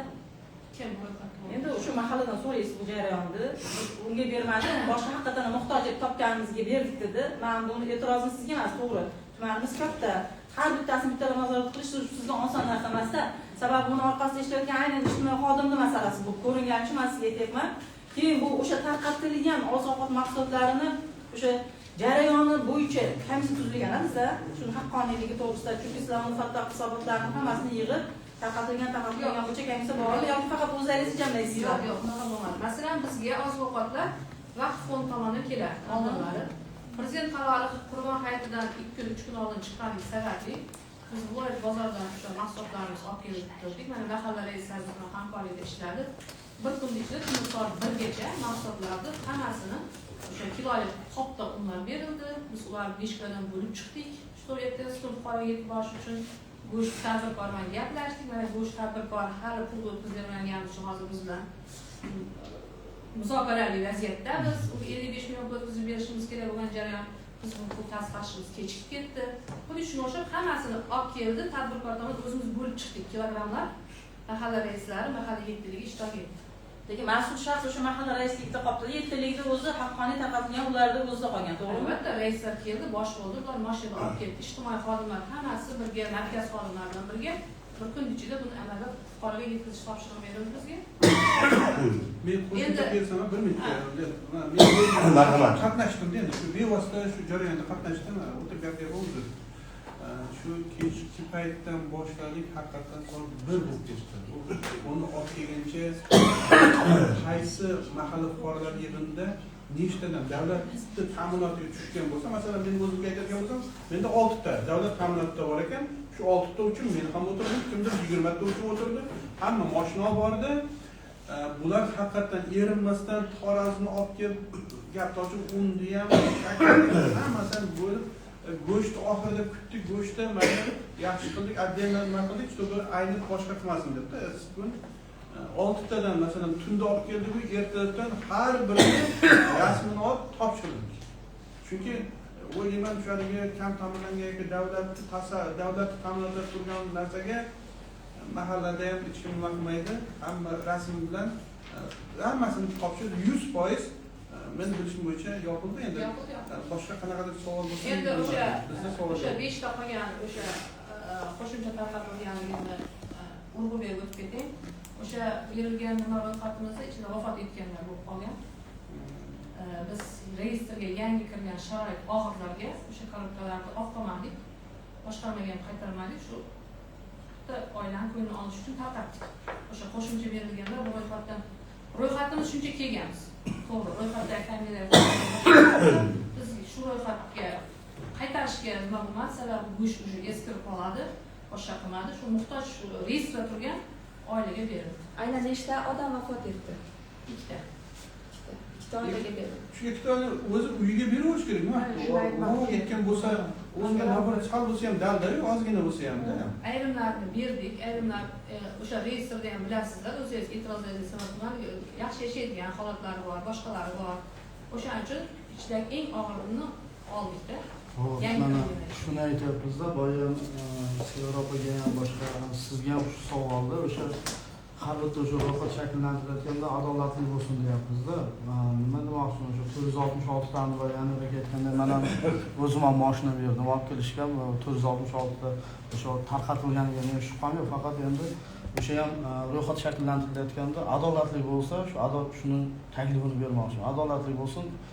Misol uchun ertaga qishloqda tarqatilayotganda ba'zi bir joylarda misol Uvalda ham tarqatildi, undan-da og'ir holatlar borda. Undan da og'ir sharoit oilalar bor edi. Nima endi bu ijtimoiy xodimmi yoki rais o'sha adilazdi naqasimi ro'yxatni biz shakllantirganimiz yo'q. Bu respublika bazasida turibdi bu. Respublika bazasida davlat ta'minoti Ohangaron tumanidagi 466 ta oila olindi. Bo'ldi, bu ro'yxatni qaysi ijtimoiy xodim, qaysi mahalla rais shakllantirgani yo'q. Bu bilasiz, bola pulga topshirilganda, so'rovnoma o'tkazilganda o'sha mahalla yetkili tomonidan tasdiqlanib reyestrga kiritiladi. Bu o'sha kiritilgan fuqarolar shular oldi. Hech kim uni ro'yxatini shakllantirib boshqalardan qo'shilgani yo'q. Respublika tashkil ro'yxat asosida tarqatildi. Rahmat sizga. Mana ko'p savollar, takliflar tushdi. Hammamizni dardimiz shu ehtiyojmand oilalarga berilayotgan sovg'alar adolatli berilsa-da, hamma rozi bo'lsa.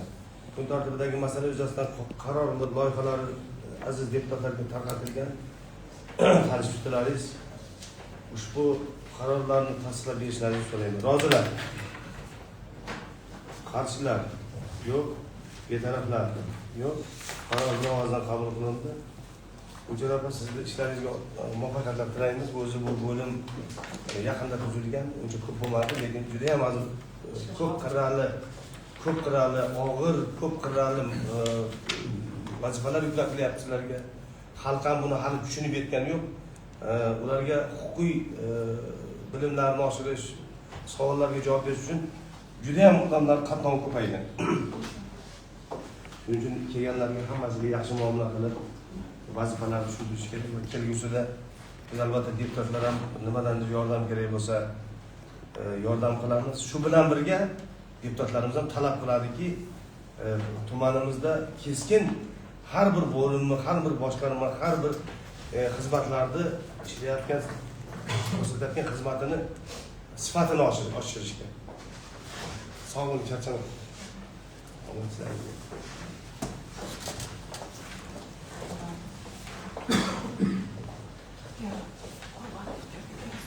Hurmatli deputatlar, kun tartibidagi 4-masalani ko'rsatib o'tamiz.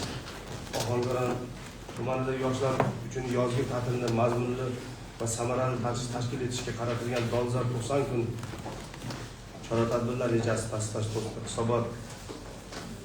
hisobotlar doimiy komissiyamizda ko'rib chiqildi.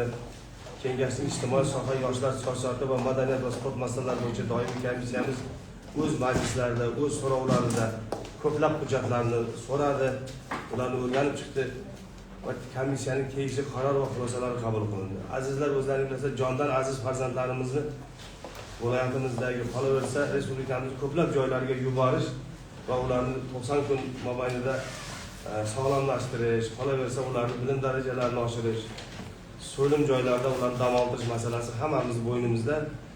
O'zimizga qiyos qiladigan bo'lsak, o'zimiz ham farzandlarimizni, nevaralarimizni yaxshi joylarga dam olishni xohlaymiz.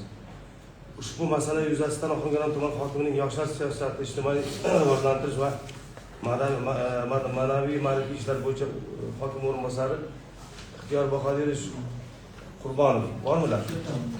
Beriladi, marhamat. Assalomu alaykum. Hurmatli kengash raisi va deputatlar. An'anaviy tarzda 2025-yildan beri muhtaram yurtboshimizni tashabbuslari bilan yozgi ora nigohlarda dam olish, yozgi ta'tilni yoshlarimiz mazmunli tashkil etish uchun dolzarb 90 kunlik tadbirlar amalga oshirish belgilandi. Bu xalq deputatlari tuman kengashlarida tasdiqlash bo'yicha dasturlar amalga oshirildi. Bunda dasturimizda 5 ta bo'lim va 22 ta bo'limdan iborat bo'lgan chora-tadbirlarimiz bor. Ularning birinchi yo'nalishimiz yoshlarni kasbga o'rgatish va tadbirkorlik yo'nalishlari bo'yicha tadbirlar tashkil etiladi. Bunda mahalliy byudjetdan tashqari mablag'lar hisobida va homiylik mablag'lari hisobida o'tiladi.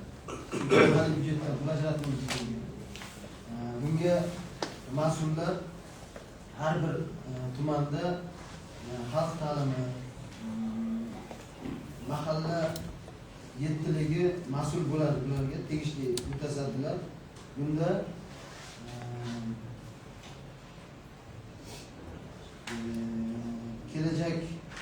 kelajakka manzara markazi tomonidan, kelajak markazi tomonidan oldin hammaning ham xabari yo'q. Hozir barkamolot jamg'armalari hammasi hozir kelajak markazi bo'lib tashkil topildi.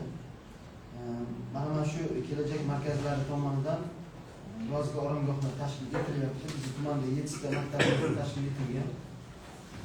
Bu dam olish yozgi ta'tillarni mana shu 5 ta yo'nalish kesimida o'tkazamiz. Birinchi yo'nalishda aytib o'tdim, ikkinchi yo'nalishda yoshlar o'rtasida o'zaro ishonch muhitini va jamoaviy birdamlik ruhida shakllantirish bo'yicha chora-tadbirlarimiz bor. Ular 2 ta bo'limdan iborat. Mana shu milliy jamoa o'yinlarini yoshlar o'rtasida o'tkazish bilan ularni jamoaviy qilib shakllantirish yo'nalishlari ham bor bo'ldi. Uchinchi yo'nalishimiz yoshlarni iqtidorini namoyish etish, bilimlarini mustahkamlash hamda kitob o'qishga va kitob o'qishini qo'llab-quvvatlash bo'yicha yo'nalishlarimiz bor. Bular ham xuddi shunday tadbirlar o'tkaziladi. Bunda 5 ta shahar olimpiadalari, kitobxonlik o'yinlari va Buzatov Fest Go'z deyiladi, yoshlar ovozi deyiladi o'zbekchasiga. Yoshlar ovozi qo'shiqlar tanlovini ham mana shu tadbirlar ichida o'tkaziladi. Bundan tashqari 4-chi yo'nalishimiz yoshlarda maromiylik va intilish, tafakkur, oddiylik, estetik va kamtarlikni targ'ib qilish bo'yicha tadbirlar tashkil etiladi. Ular ham xuddi shunday har bir mahallalarda, yozgi oromgohlarimizda tashkil etiladi. Mana shu tadbirlarni o'tkazib yoshlarni shu bo'sh vaqtini qoldirmasdan yoshlarimizga mana shu 90 kun davomida tadbirlarga jalb qilish bo'yicha ishlanadi. Bundan tashqari oxirgi yo'nalishimiz yoshlarda ijtimoiy mas'uliyatni oshirish, umumiy jamiyat manfaatlarini daxldorligini shakllantirish bo'yicha tadbirlar tashkil etiladi. Tabiatni asrash, ekologik blogging degan loyihalar doirasida o'tkaziladi. Blogging loyihasi shu ag'irliklarda, mahallalarda shu tozalikka rioya qilish, yoshlar o'rtasida volontyorlar bilan birgalikda chiqindilarni yig'ish va ularni olib chiqishga ko'maklashish yo'nalishida tadbirlar tashkil etiladi. Asosiysi 5 ta yo'nalishda 22 ta chora-tadbirimizda bo'linmalar bor. O'sha mana shu bo'linmalar sizlarga qo'llaringizga topshirildi. O'sha tartibda o'tkaziladi tadbirlar. Shuni sessiyada tasdiqlab bersalaringiz, biz buni mahallalar kesimida chora-tadbirlarni belgilaganmiz. Mana shu tartibda o'tkaziladi 90 kun davomida. Bizning joylarimiz, лагерlarimiz hammasi tayyor. Bitta tumanimizda oromgoh bor. Bu koinot oromgohi, o'zbek ko'mirga qarashli. Undan tashqari tumanimizda 7 ta maktabimizda, namunali maktablarimizda yozgi oromgohlar soat 1gacha belgilab berilgan. Bu oromgoh tumanimizga qaraydi, keyin tumanimiz yoshlarimiz uchun emas. Shu ishxonadagi shu o'zbek ko'mir korxonasidan o'zlari chiptalar beriladi ishchilarga. Faqat hudud bizda joylashgani uchun bizga qaraydi. Ixtiyor Buxoroyevich, bizda bitta savol bor.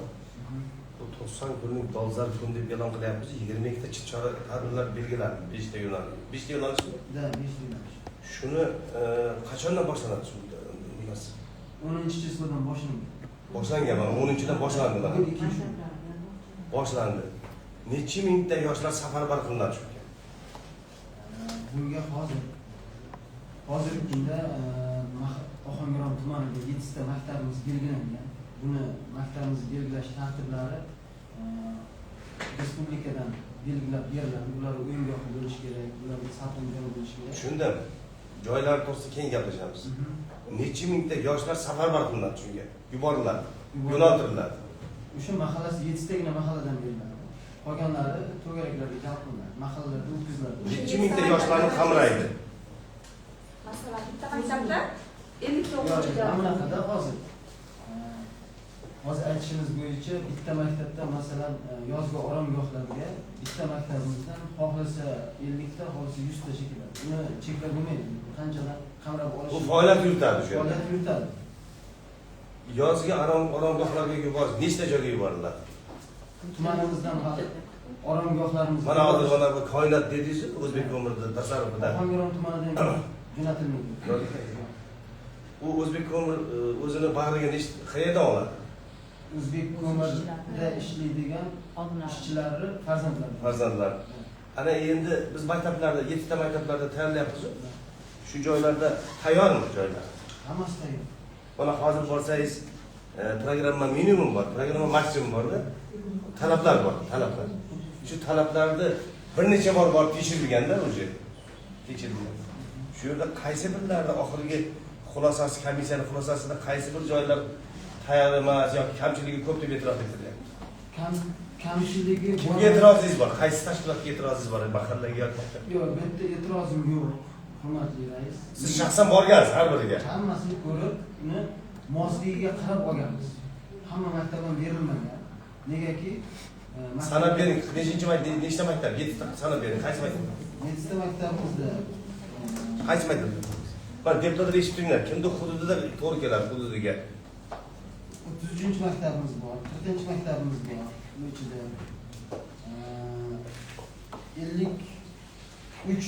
53-maktabimiz qo'yilgan. Bundan tashqari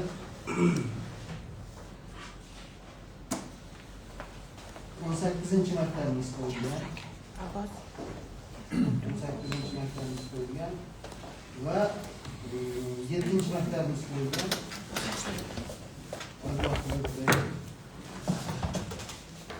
И 11-maktabimiz qo'yilgan. Savolga chiqyapti-da o'z-o'zidan. Hurmatli kengashlar, Ixtiyor Bahodirovich, mana hozir 7 ta maktabda aytyapsiz, 52 ta maktabimizda lager tashkil qilinmaydi. Qolgani o'sha siz aytib o'tgan ish tashabbus, kitobxonlik, ichki turizm, boshqa yo'nalishlar bo'yicha ishlar amalga oshiriladi. Adashmasam shunaqa deyapsiz. Endi qarang. Bu byudjet mablag'idan emas, byudjetdan tashqari mablag'idan va homiylik tomonidan degan joyingiz bor. Endi qarang. Hozirgi kunda maydon qo'yibsizlar rejani, mayda hali hech qanaqa ish amalga oshirilmadi. Mana 12 kunlik muddat o'tadigan bo'lsa, bu tadbirkor tagi bormi? Qaysi tadbirkor qaysi ish amalga oshiradi? Kim ichki turizm bo'yicha mas'ul? Axir buni tag bo'lmasdan turib hozir tasdiq bersak, shunchaki qog'ozda qolib ketdi. Qolgan 52 tagi maktabdagi bolalar shunda yozni samarasiz o'tkazgan bo'ladimi? Yo'q, bunday bo'lmaydi. Chunki 7 ta maktabimizda oromgoh tashkil etilgani bilan qolgan maktablarimiz barchasida to'garaklar tashkil etiladi. To'garaklar faoliyat yuritadi. To'garaklar shunda pulsiz bo'ladimi? To'garaklarimiz hammasi pulsiz. Boshqa narsa yo'q, faqat to'garaklar qolgan Aytmoqchi maktablarga. bo'lganim mana masalan biz ijtimoiy tarmoqda ko'ryapsizlar. Homiylik asosida deganimiz mana masalan obodonlashtirish boshqarmasi o'zini avtobusini berib yoshlarimizni Toshkentdagi sayohatlarga olib bormayapti. Islom sivilizatsiya markaziga hozirgi kunda biz 300 dan oshiq bolalarimizni olib borib keldik. O'quv jarayonida. O'quv jarayonida. Bundan tashqari endi mana shu tashkilotlarimizga qarab, ularni shu bo'sh vaqtiga qarab transportlarimizni olishimizga qarab beramiz. Shuni davlat tashkilotlari homiylik asosida ular turizmlar shakllantiriladi. Mana qarangda, sportchilarga nima deydi, namunali o'sha sportchilarni chaqirib, davlat suhbatlari, keyin gulxon atrofida o'tirib kitobxonlik degani, keyin o'sha O'zbekistondagi buyuk shaxslarni chaqirib, ular bilan davlat suhbatlari, teatr, tomoshalar, tungi kino festivallari degan joylaringiz bor ekanda. Bular qanaqa hisobdan, qaysi mablag'dan Yoshlar bo'ladi? yetakchilari tashabbusi bilan qilinadi. Ularga mablag' qayerdan ajratiladi? Ajratilmaydi. Tekinga keladimi ular? Hammasi tekinga. Bormi yana takliflar? Aziz deputatlar, bu masala haqiqatdan juda dolzarb masala. Yoshlarimiz haqiqatdan turli xil illatlarga berilmasligi uchun yoz ta'tillarini, 3 oy ta'tillarini juda mazmunli, maroqli o'tkazish har bir odamga befarq bo'lmasa kerak. Shuning uchun deputatlarimizdan ham iltimos bo'ladi, o'zlaringizning hududlaringizda ham agar shu maktablar mavjud bo'lsa, har qanday maktabga ham kirib chiqib yoz ta'tillarini bir ko'rib, maktab rahbarlari bilan, direktorlar bilan uchrashib, qancha mana to'garak tashkil qilingan, kirib holatini o'rganib, nechta odam tashrif beryapti. Bolalarni shu yerga qatnovi qandoq, bormi yo'qmi degan masalalarni ko'rib chiqishni iltimos qilamiz. Albatta bu qaror nima uchun kerak? Buni tasdiqlab berishimiz kerak degan fikrdaman. Chunki bunga agar biz yo'l ochib bermasak, bu yerda chora-tadbir belgilangan, ishlar go'yoki qilinmasin degan fikrga borib qoladi. Lekin buni tagida juda qiladigan ishlar ko'p buning ichida. Qiladigan har birimizni aralashuvimiz lozim bo'lgan masalalar ham ko'p. Shuning uchun kun tartibidagi masala o'zidan qaror loyihasi tarqatilgan. Ma'qul bo'lsa tasdiqlash bo'yicha ovoz berishlaringizni so'rayman. Rozilar? Qarshilar? Yo'q. Betaraflar? Yo'q. Qaror bir ovozdan qabul qilindi. Sizga juda ko'p vazifalar yuklaymiz. Ko'p natijalar kutib qolamiz, ixtiyor bu Qodirish. Mana Dilshod aka bilan men deyarli har kuni gaplashyapman. Masala ko'p, to'g'rimi? Mana siz bilan endi to'qnashyapmiz. Sizga juda katta talab bo'ladi. Deputatlarimiz faoliyatini mana endi boshladi. Endi startga boryapti. Shuning uchun joylarda siz tayyor bo'lishingiz kerak. Sizdan so'roq bo'la boshlaydi. Yoshlarimizni nima deydi? Ana jinoyatchilikka qo'l urmayaptimi, noqobil oilalarning soni oshmayaptimi degan Merganov bilan masalalarimiz bitta. Bu joylarga borganda bu narsa ochilaveradi, ko'plab muhokama qilaveramiz va masalalar ko'p kelib chiqaveradi. Shuning uchun bizdan agar nima yordam kerak bo'lsa biz tayyormiz. Qanaqa qarorlar qabul qilish, biz qonuniy qarorlarni qabul qilib beramiz. Kechiktirmaymiz. Dilshod aka doim chiqadi, tezlatib beringlar. Chunki mablag' bo'lmasa ish to'xtab qolyapti. Biz ham harakat qilyapmiz. Chunki qarz ikki qo'ldan chiqadi. Agar biz tuman hokimligining mutasaddi rahbarlarini ayblasak, uni bermadi, hamkorlikda ishlamasak, ish bo'lmaydi. Shuning uchun hammamiz birgalikda yig'ilishib, tez-tez qarorlarni qabul qilib, maqsad bitta, xalqimizning farovonligi. Shuning uchun hammalarni shunga chaqirib qolamiz. Kelgusida siz bilan ko'p to'xtashamiz. Shuning uchun ishlaringizga avvalambor muvaffaqiyat tilaymiz. Lekin sizdan biz juda katta nima deydi, shijoat talab qilamiz. Rahmat. Salomat bo'ling. Rahmat sizga. Hurmatli deputatlar, kun tartibidagi oxirgi masala 5-masalani ko'rishga o'tamiz. Ohangaron tumani byudjetining qo'shimcha mablag'lari hisobidan mablag'larning yo'naltirish to'g'risidagi hisobot tuman kengashining mahalliy byudjet, tadbirkorlikni rivojlantirish va iqtisodiy masalalar bo'yicha doimiy komissiya majlislarida ko'plab marta muhokama qilindi. Komissiyaning tegishli qarori va xulosalari qabul qilindi. Endi bu tarqatma materiallar o'sha komissiyada ko'rib chiqilgan, qabul qilingan qarorlar stol ustida mavjud. Sizlar mana kelganlarga 2 soatdan oshyapti, tanishib o'tiribsizlar.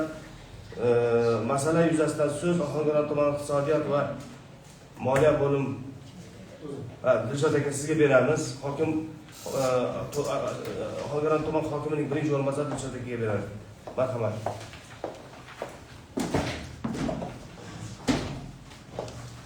Assalomu alaykum hurmatli deputatlar. Avvalambor vaqt ajratib kelganingiz uchun rahmat kattakon. Bu tumanimizda ijtimoiy iqtisodiy rivojlantirishiga qo'shayotgan hissalaringiz uchun alohida minnatdorchilik bildiraman. Hokimimiz nomidan. Ruxsat bersalaringiz, men o'zimni masalaga o'tishdan oldin yuqorida bildirib berilgan masalalarga ikki og'iz to'xtalmoqchiman. Ya'ni yoshlar agentligi tomonidan mablag' masalasi bo'yicha bu yerda agar ruxsat bersalaringiz joiz to'xtalamiz. Chunki tuman hokimimiz ham ancha bezovta bo'lyaptilar. Sababi mana har selektorda biz yoshlar markaziga borib yig'ilish qilamiz. Lekin yoshlar markazimizda ahvoli bir holatda. Shunga demak yoshlar agentligining mablag'lari bor. Bu demak sessiyaga regulationiga qo'yilmaydi. Shunchaki tasdiqlab berilsa agar, ma'qul topilsa, demak uni tashqi fasadini remont qiladi. Demak juda holatli aniqladi. Bu endi yo'l yuzidagi har selektorda butun rahbariyat bo'ladigan yo'l yuzidagi obyektimiz. Bu 50 millioncha mablag' talab qilinadi. Yoshlar agentligining jamg'armasida pul bor. Buni demak hozir abror ketgan ekan, topshiriq olgan, faqat siz ramzdan qo'yib bersa bo'ldi. Bu birinchisi. Ikkinchisi, demak bosh vazirimiz yig'ilishlarida ham tekrorga sabab bo'lgan, demak tumanda IT markaz tashkil qilinmagan yoshlarga mana hozir teorik aytib o'tdi, to'g'ri, bu maktablarda qilinadi. Lekin baribir markazda IT sentr bo'lishi kerak, hozir zamon, sun'iy intellekt, lekin haligacha imkoniyat bor bo'lsa da qilmaganmiz. Bu ham yoshlar agentligining jamg'armasida mablag' bor. Bu mablag'ni ushlab o'tirmasdan ishlatishimiz kerak. Shunga ham yetadi mablag'. Kechada degan savolda IT texnologiyalar masalasi haqiqatan dolzarb hozirda. Prezidentimizning ko'plab qarorlari chiqdi-da. Xuddi shunday. Sun'iy intellektga o'tdi. Hamma narsa mexanizm yozilgan. To'g'ri gapingiz to'g'ri. Hozir mana tumanimizda shunaqa markaz yo'q. Tashkil etish kerak, lekin shunga bu yangidan quriladimi yo bir joy jihozlanadimi? Yo'q, bu hozir mana Abror birinchi etapini gapirib o'tdi. Nurobodda bir IT sentr ochiladi. Lekin yoshlar markazi bu juda katta bino. Ha, to'g'ri. Xonalari ullab yotibdi. 3 qavatga chiqsak bir katta binosi xonalari sinib, qaruz qolib ketgan. Uni fasadlari ham eskirib qolibdi. Xuddi shunday. Mana shu joyda biz yoshlar tugalakka kelgan paytda IT sentrda bir 10 ta kompyuter bilan jihozlab bersak, bu taxminan 200 million ketadi, bu mablag' bor. Bu yoshlar agentligini o'zi tushadigan mablag', budjetdan emas. Bor mablag'ni agar tezroq sarflab o'shani qiladigan bo'lsa, bu bevosita demak tumandagi yoshlar mana bundan buyog'iga yoz, baribir yoshlar markaziga nafaqat yoshlar boradi, o'zimiz ham boramiz.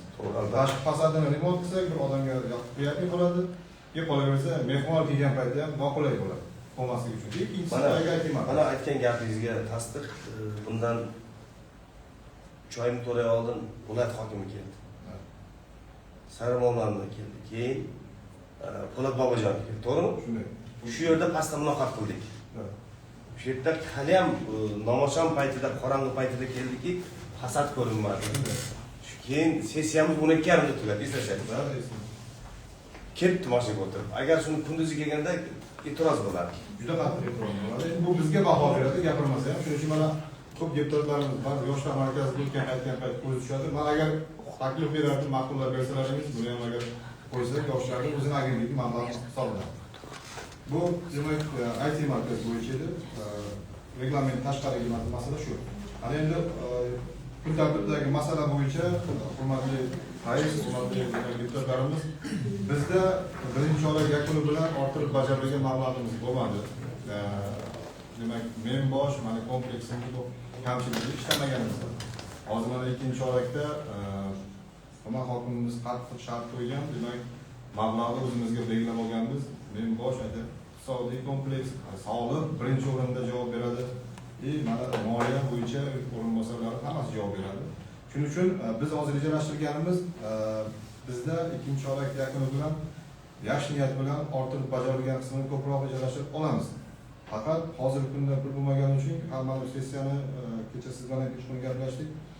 Deputatlarimiz uzoqlardan keladi, hali bularni havola qilmaslik uchun maqsad hozir ikkinchi oylik yakuni bilan orttirib bajarilgan qismidan bizda texnik xodimlarimiz bor. Bular oylik oshgandan keyin bular oylik oshmagan. 2 million 1 million 600 bu juda kam oylik. Qolaversa ayollar daftaridagi xotin-qizlar o'rinbosarimiz Sevarxon aka. Bu o'rta bizga boshqarmadan hali deb o'tmagani uchun oyligi eski oylikda qolib ketgan. Xuddi shunday bizda IT mutaxassisimiz biz shartnoma asosida olganmiz. Bu xodimimiz ham salkam 6 oydan beri oylik olgani yo'q. Agar ruxsat bersalaringiz, mana shu sessiyada bir tasdiqlab olsak-da, demak, yuqoridagi texnik xodimlarga va xotin-qizlarga ustamani ishlagan faoliyatidagi samaradorligiga qarab turib, hokimni demak tavsiyasiga asosan 200% gacha belgilaymiz. Ichidagi belgilashi summasi hokimni tavsiyasi bilan bo'ladi. Demak, IT bo'yicha mutaxassisimiz, demak, Akbarovniki shartnomaga muvofiq shu orttirib bajarilgan qismidan berishimiz kerak, shartnoma qilib qo'yganmiz. Faqat biz birinchi oylikda orttirib bajarilmaganimiz hisobiga 6 oydan beri oyliksiz yuribdi. Buni ham agar qo'shib o'tadigan bo'lsak, demak, keyingi orttirib bajarilgan qismidan shu sessiyani tasdiqlanganiga asosan, demak, ukamizga ham mablag' chiqarib berishga yordam bo'ladi. Asosiy masala demak ustama va oylik masalasi. Shu kun tartibidagi masala. Ijodga sizga rahmat, ko'p muloqot qilyapmiz. Oxirgi paytda deputatlar bilan nima hokim o'rinbosarlarini faqat siz gapirishyapsiz. Boshqa hokim o'rinbosarlarini muloqotga kirishib, masala qo'yib, ayniqsa mana bugun e'tirozlar bo'ldi. Qishloq xo'jaligi bo'yicha hokim o'rinbosarlarini ko'rmaymiz umuman. Endi g'alla bilan sabab To'g'ri, g'alla ham boshlanyapti. Endi sizga bir iltimos bo'ladi, mana deputatlarimiz hammasi o'tiribdi. Bizni kotibiyatimizda umuman sharoit yo'q-da. bu Mana masala bizga kecha rasmlar tashlab beribdi. Xalq qabulxonasi ishlamayotgan, faoliyat ko'rsatayotgan bo'lsa, shu joyni bergan. Mana bizda tumanimizda xalq qabulxonasi faoliyat ko'rsatgan. Masalan, misol uchun shunaqa joyda tuman Shaharda yo'q. shaharda yo'q.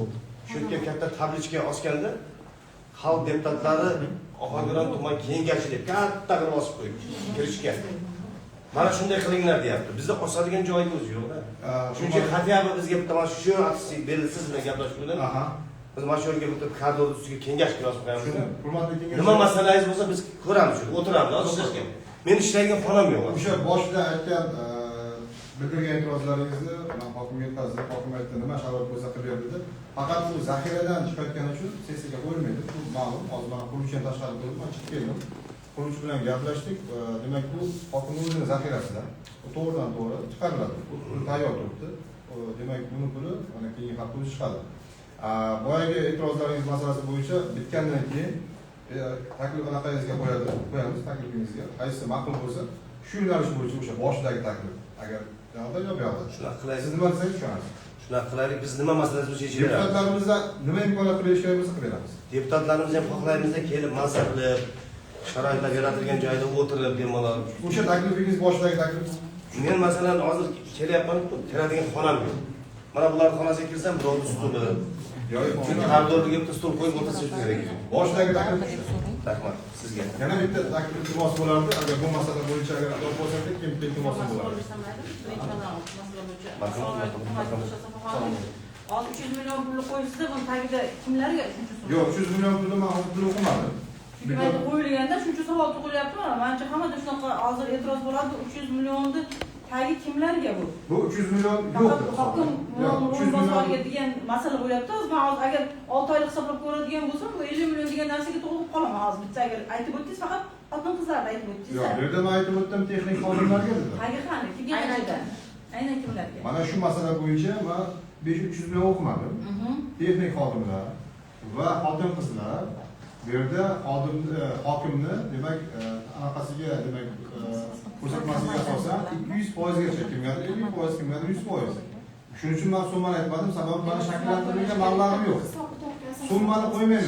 Yo'q, sizda hozir o'shani ortiq bajargan qismingiz ham yo'qda. Yo'q, shuning uchun men 200% gacha dedimda, hisob-kitobga asosan. Demak, o'zgartirib ketish kerak-da, hisob-kitoblarga asosan ana shu 300 degan so'zni olib tashlash kerak degan. Ular konkret 300 degan summani olib tashlash kerak. Shu Hisob-kitoblarga ko'ra deyish. Aynan kimlarga, nechta odamga biz ro'yxat bilan tanishsak bo'ladi? Albatta, o'zida ikkita texnik xodimim bor. To'g'riroq, 4 ta texnik xodim bor. Shofyor, zavxoz, yana ikkita farrosh yuradi. Sevarapan komandasi bilanmi shunda? Sevarapan umumiy komandasi bilanmi? Sevarapaga komandasi bilan birga. Sevarapan komandasida nechta odam ishlaydi? Yanvar oyidan beri berasizlarmi shunda buni? Haydovchi bor. Buni hozir mana erkin hozir shakllanishiga qarab turib biz aytamiz. Hozir bu hollarda hisob-kitobga asosan. Hisob-kitobga asosan qaror chiqara olmaymiz, nima bo'lmasa. Yo'q, aniq summa qo'ya olmaymiz, chunki Biz ham qaror chiqara olmaymiz. O'shadagi talab shunaqa. Yo'q, hisob-kitobga asosan hozir qaror qabul qilinmay bekor bo'lib ketadi. Idoralar bilan yo'q, man sizga xodimlarning ro'yxatini beraman. Men aniq summa qo'yib bering, kimga bersangiz ham. Aniq summa qo'ya olmayman, hozir u qanday ishlaganini qarorimiz ham chiqmay qoladi o'shadagi. hozir 100 million qo'ygan taqdirimda u 50 million qolishi mumkin. Xodim Qaror qismiga qo'shib bersak bo'lmaydimi? Men masalan sholakni yaxshi bajarmaganim uchun hokim menga demak kepayda ham boshqada ham Mayli, berishadi. o'shadagi hozir iyun oyigacha Sevarapan komandasiga, aytishnikka aniq hisob-kitobini, nimaga uni hisob-kitobini chiqara olmaymiz? Hisob-kitob aniq bo'lmaydi. Bu qanday kimlarga 50% beradi? Bunday qilamiz. Yo'q, unday bo'ladi. Qarang. Yo'q, aniq summa bo'lmasa qaror chiqara olmay qolamiz deylar ekan. Yo'q, Unda senat e'tiroziga Yo'q, mana agar ruxsat bersalaringiz mana bunaqa narsa bo'ladi. Boshqa zamonlarga to'lagan. Xotin-qizlar 4,5 oyda olib ketganmiz. Shu 200%ni beradi. Yo'q, gap hozir 200% emas gap. Gap hozir meni ikkinchi oyda qancha orttirib bajarishimga qarab turib, bu foiz qo'yiladi. Shuning uchun men endi bitta bu yerda kelishimni oldim. Boshqa tumanlar tajribasi, boshqa viloyat tajribalarini olaman. Boshqa birinchi o'rinbosarlar. Demak, men endi aytmoqchi emasman bu bunaqa. Bekobdan borib o'tib kelaman yo'q. 100 million qolursinda faqat ana qaror qismiga hokim tavsiyasi nima o'sha hozir aytdik-ku misol uchun. Menda hozir qanday ishlash Jasur aka. Menda hozir aytgan qoldi, ikkinchi oyda qancha bo'lishini bilmayman. Yo'q. Bajarmay qolishidan mumkinmi? Ha, yo'q, bajarmay qolishi mumkin emas. Dilshod aka bunday Nima qancha bo'lishidan kelib chiqdi. Rasxodlarim bor men. Dilshod aka bunday qilaylik. Men tajriba ko'p joylarda ishlaganman. Nima qilish kerak? Siz orientirowshni summani bilasiz-ku xodimlar, orientirowshni. O'shangani 10% qo'shingga tashlab beradi. Bu xato bo'ladi. Sababi shakllanmagan mablag' uchun men pul qo'ya olmayman. Shuning uchun tajribada bor. Hozir Sababki shunaqa degan joyda nima uchun deyiladi? Qonunchilikda shunaqa ketganiga santan uni tagida 1,5 milliard pul bo'lishi mumkin. 2 milliard pul bo'lishi mumkin. Ana o'shaning uchun aniq hisoblarga asoslangan degan joyi bor.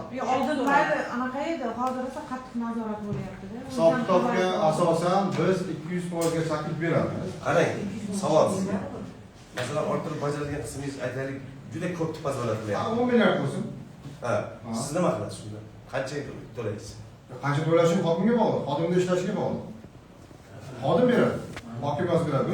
50% ber deydi. Yo'q, bo'lmasa kepay ishmagan bo'lsa, Sevara Isobayevni olmasin ustama deydi. Ya bo'lmasa bunday qilasiz. Siz o'sha qo'shimcha pul bermoqchi bo'lgan xodimlar ro'yxatini bering. Beraman.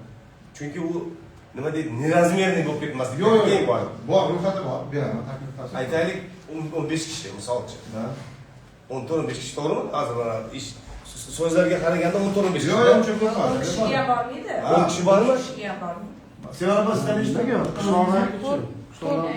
Ha? 3 ta xodimi, texnikimizda 3 ta. Boshqa kengaymaydi. Yo'q, yo'q, u kengaymaydi. Shundaki mayli qarang. KPI zo'r bo'lsa, 100% bajarib qo'ygan bo'lsa, nima uchun 200% bermaslik mumkin? Nima uchun 200% bermaslik mumkin? Qancha summa bo'ladi? Patolog beraverasiz, patologga chiqaraverasiz. Yo'q, yo'q. 10 tadan 200% qilib olish kerak. 2 yo'q, yo'q. Ha, shu. Bizda tartib shunaqaki, hali yo'q pulga men mablag' qo'ya olmayman. Bu byudjetda shunaqa narsa. Yo'q pul qaysi ma'noda? Hali orttirib bajarilgan mablag' qanaqa bo'lishi kerak edi. Shuning uchun biz umumiy ketamiz. Qaysi ma'noda aytamanki, orttirib bajarilgan qismidan palonchi xodimlarga ro'yxat berish kerak bo'lsa, ro'yxat texnik xodimlarga beraman. 200% gacha ustama rag'batlantirilsa, ikkinchi chorak yakuni bilan. Hozirgi biz qaror chiqaramiz-ku. Xuddi shu qaror matnini men topib beraman. O'sha, yo'q, ro'yxatga asosan deb yozib ketamiz-da. Ro'yxatga asosan deb yozib ketamiz. Va o'shani siz boyaga aytganingizdek 200% gacha deb ketamiz.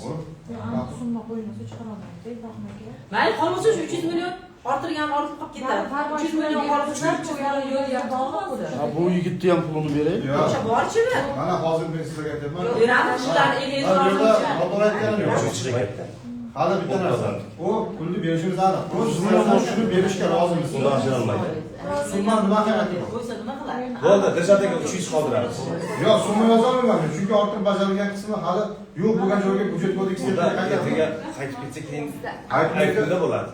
Bekor qil deb turyapsiz hozir. Menda Yo'q, unda u qiziq emasda, bu yerda men bitta narsada kerak emasda. matiyotlar. Men xohlasangiz hozir 20 ta tumannikini xuddi shunaqa qarornoma beraman-da. Bu boshqalarga. Bekobodda 17 ta qaytibdi-da. 17 ta. Bekobodda 17 ta. 17 ta qaror qaytgan. Qaror qaytgan, 17 ta qaror qaytgan. Yaxshi, aniq sifra beraman. Juda ham naqa qildi-da. Bo'ldi, nima masala? Boshqa masala yo'q. Savollar bo'lsin. Keyingisi oxirgi iltimosim bor, hurmatli deputatlar, bu masalalarga kecha biz men viloyat kecha bular anaqa apparatida qatnashdim. Viloyat hokimini shaxsan viloyat hokimiga zam hokimlar Facebookdan e'tiroz bildiryapti ekanda. Ana ustamalarni berish bo'yicha, to'g'rimi Yevropa? Hokim topshiriq berdi-ku o'zingizga ham. Xotin qizlar ustamasini beringlar deb. beramiz deyapmiz. Mayli, kelishib tasdiqlab olaylik. Hurmatli deputatlar, kun tartibidagi masala yuzasidan qaror loyihasi tayyorlangan, tarqatilgan. Agar ma'qul bo'lsa, tasdiqlash bo'yicha ovoz berishlaringizni so'rayman. Rozilar? Qarshilar? Yo'q. Betaraflar? Yo'q. Qaror bir ovozdan qabul qilindi. Hammalaringizga rahmat. bugungi sessiya o'z ishini yakunlaydi. Kelgusi ishlaringizga muvaffaqiyatlar tilayman. Salomat bo'ling. O'sha degan masalasi Mana oyog'i ketdimi?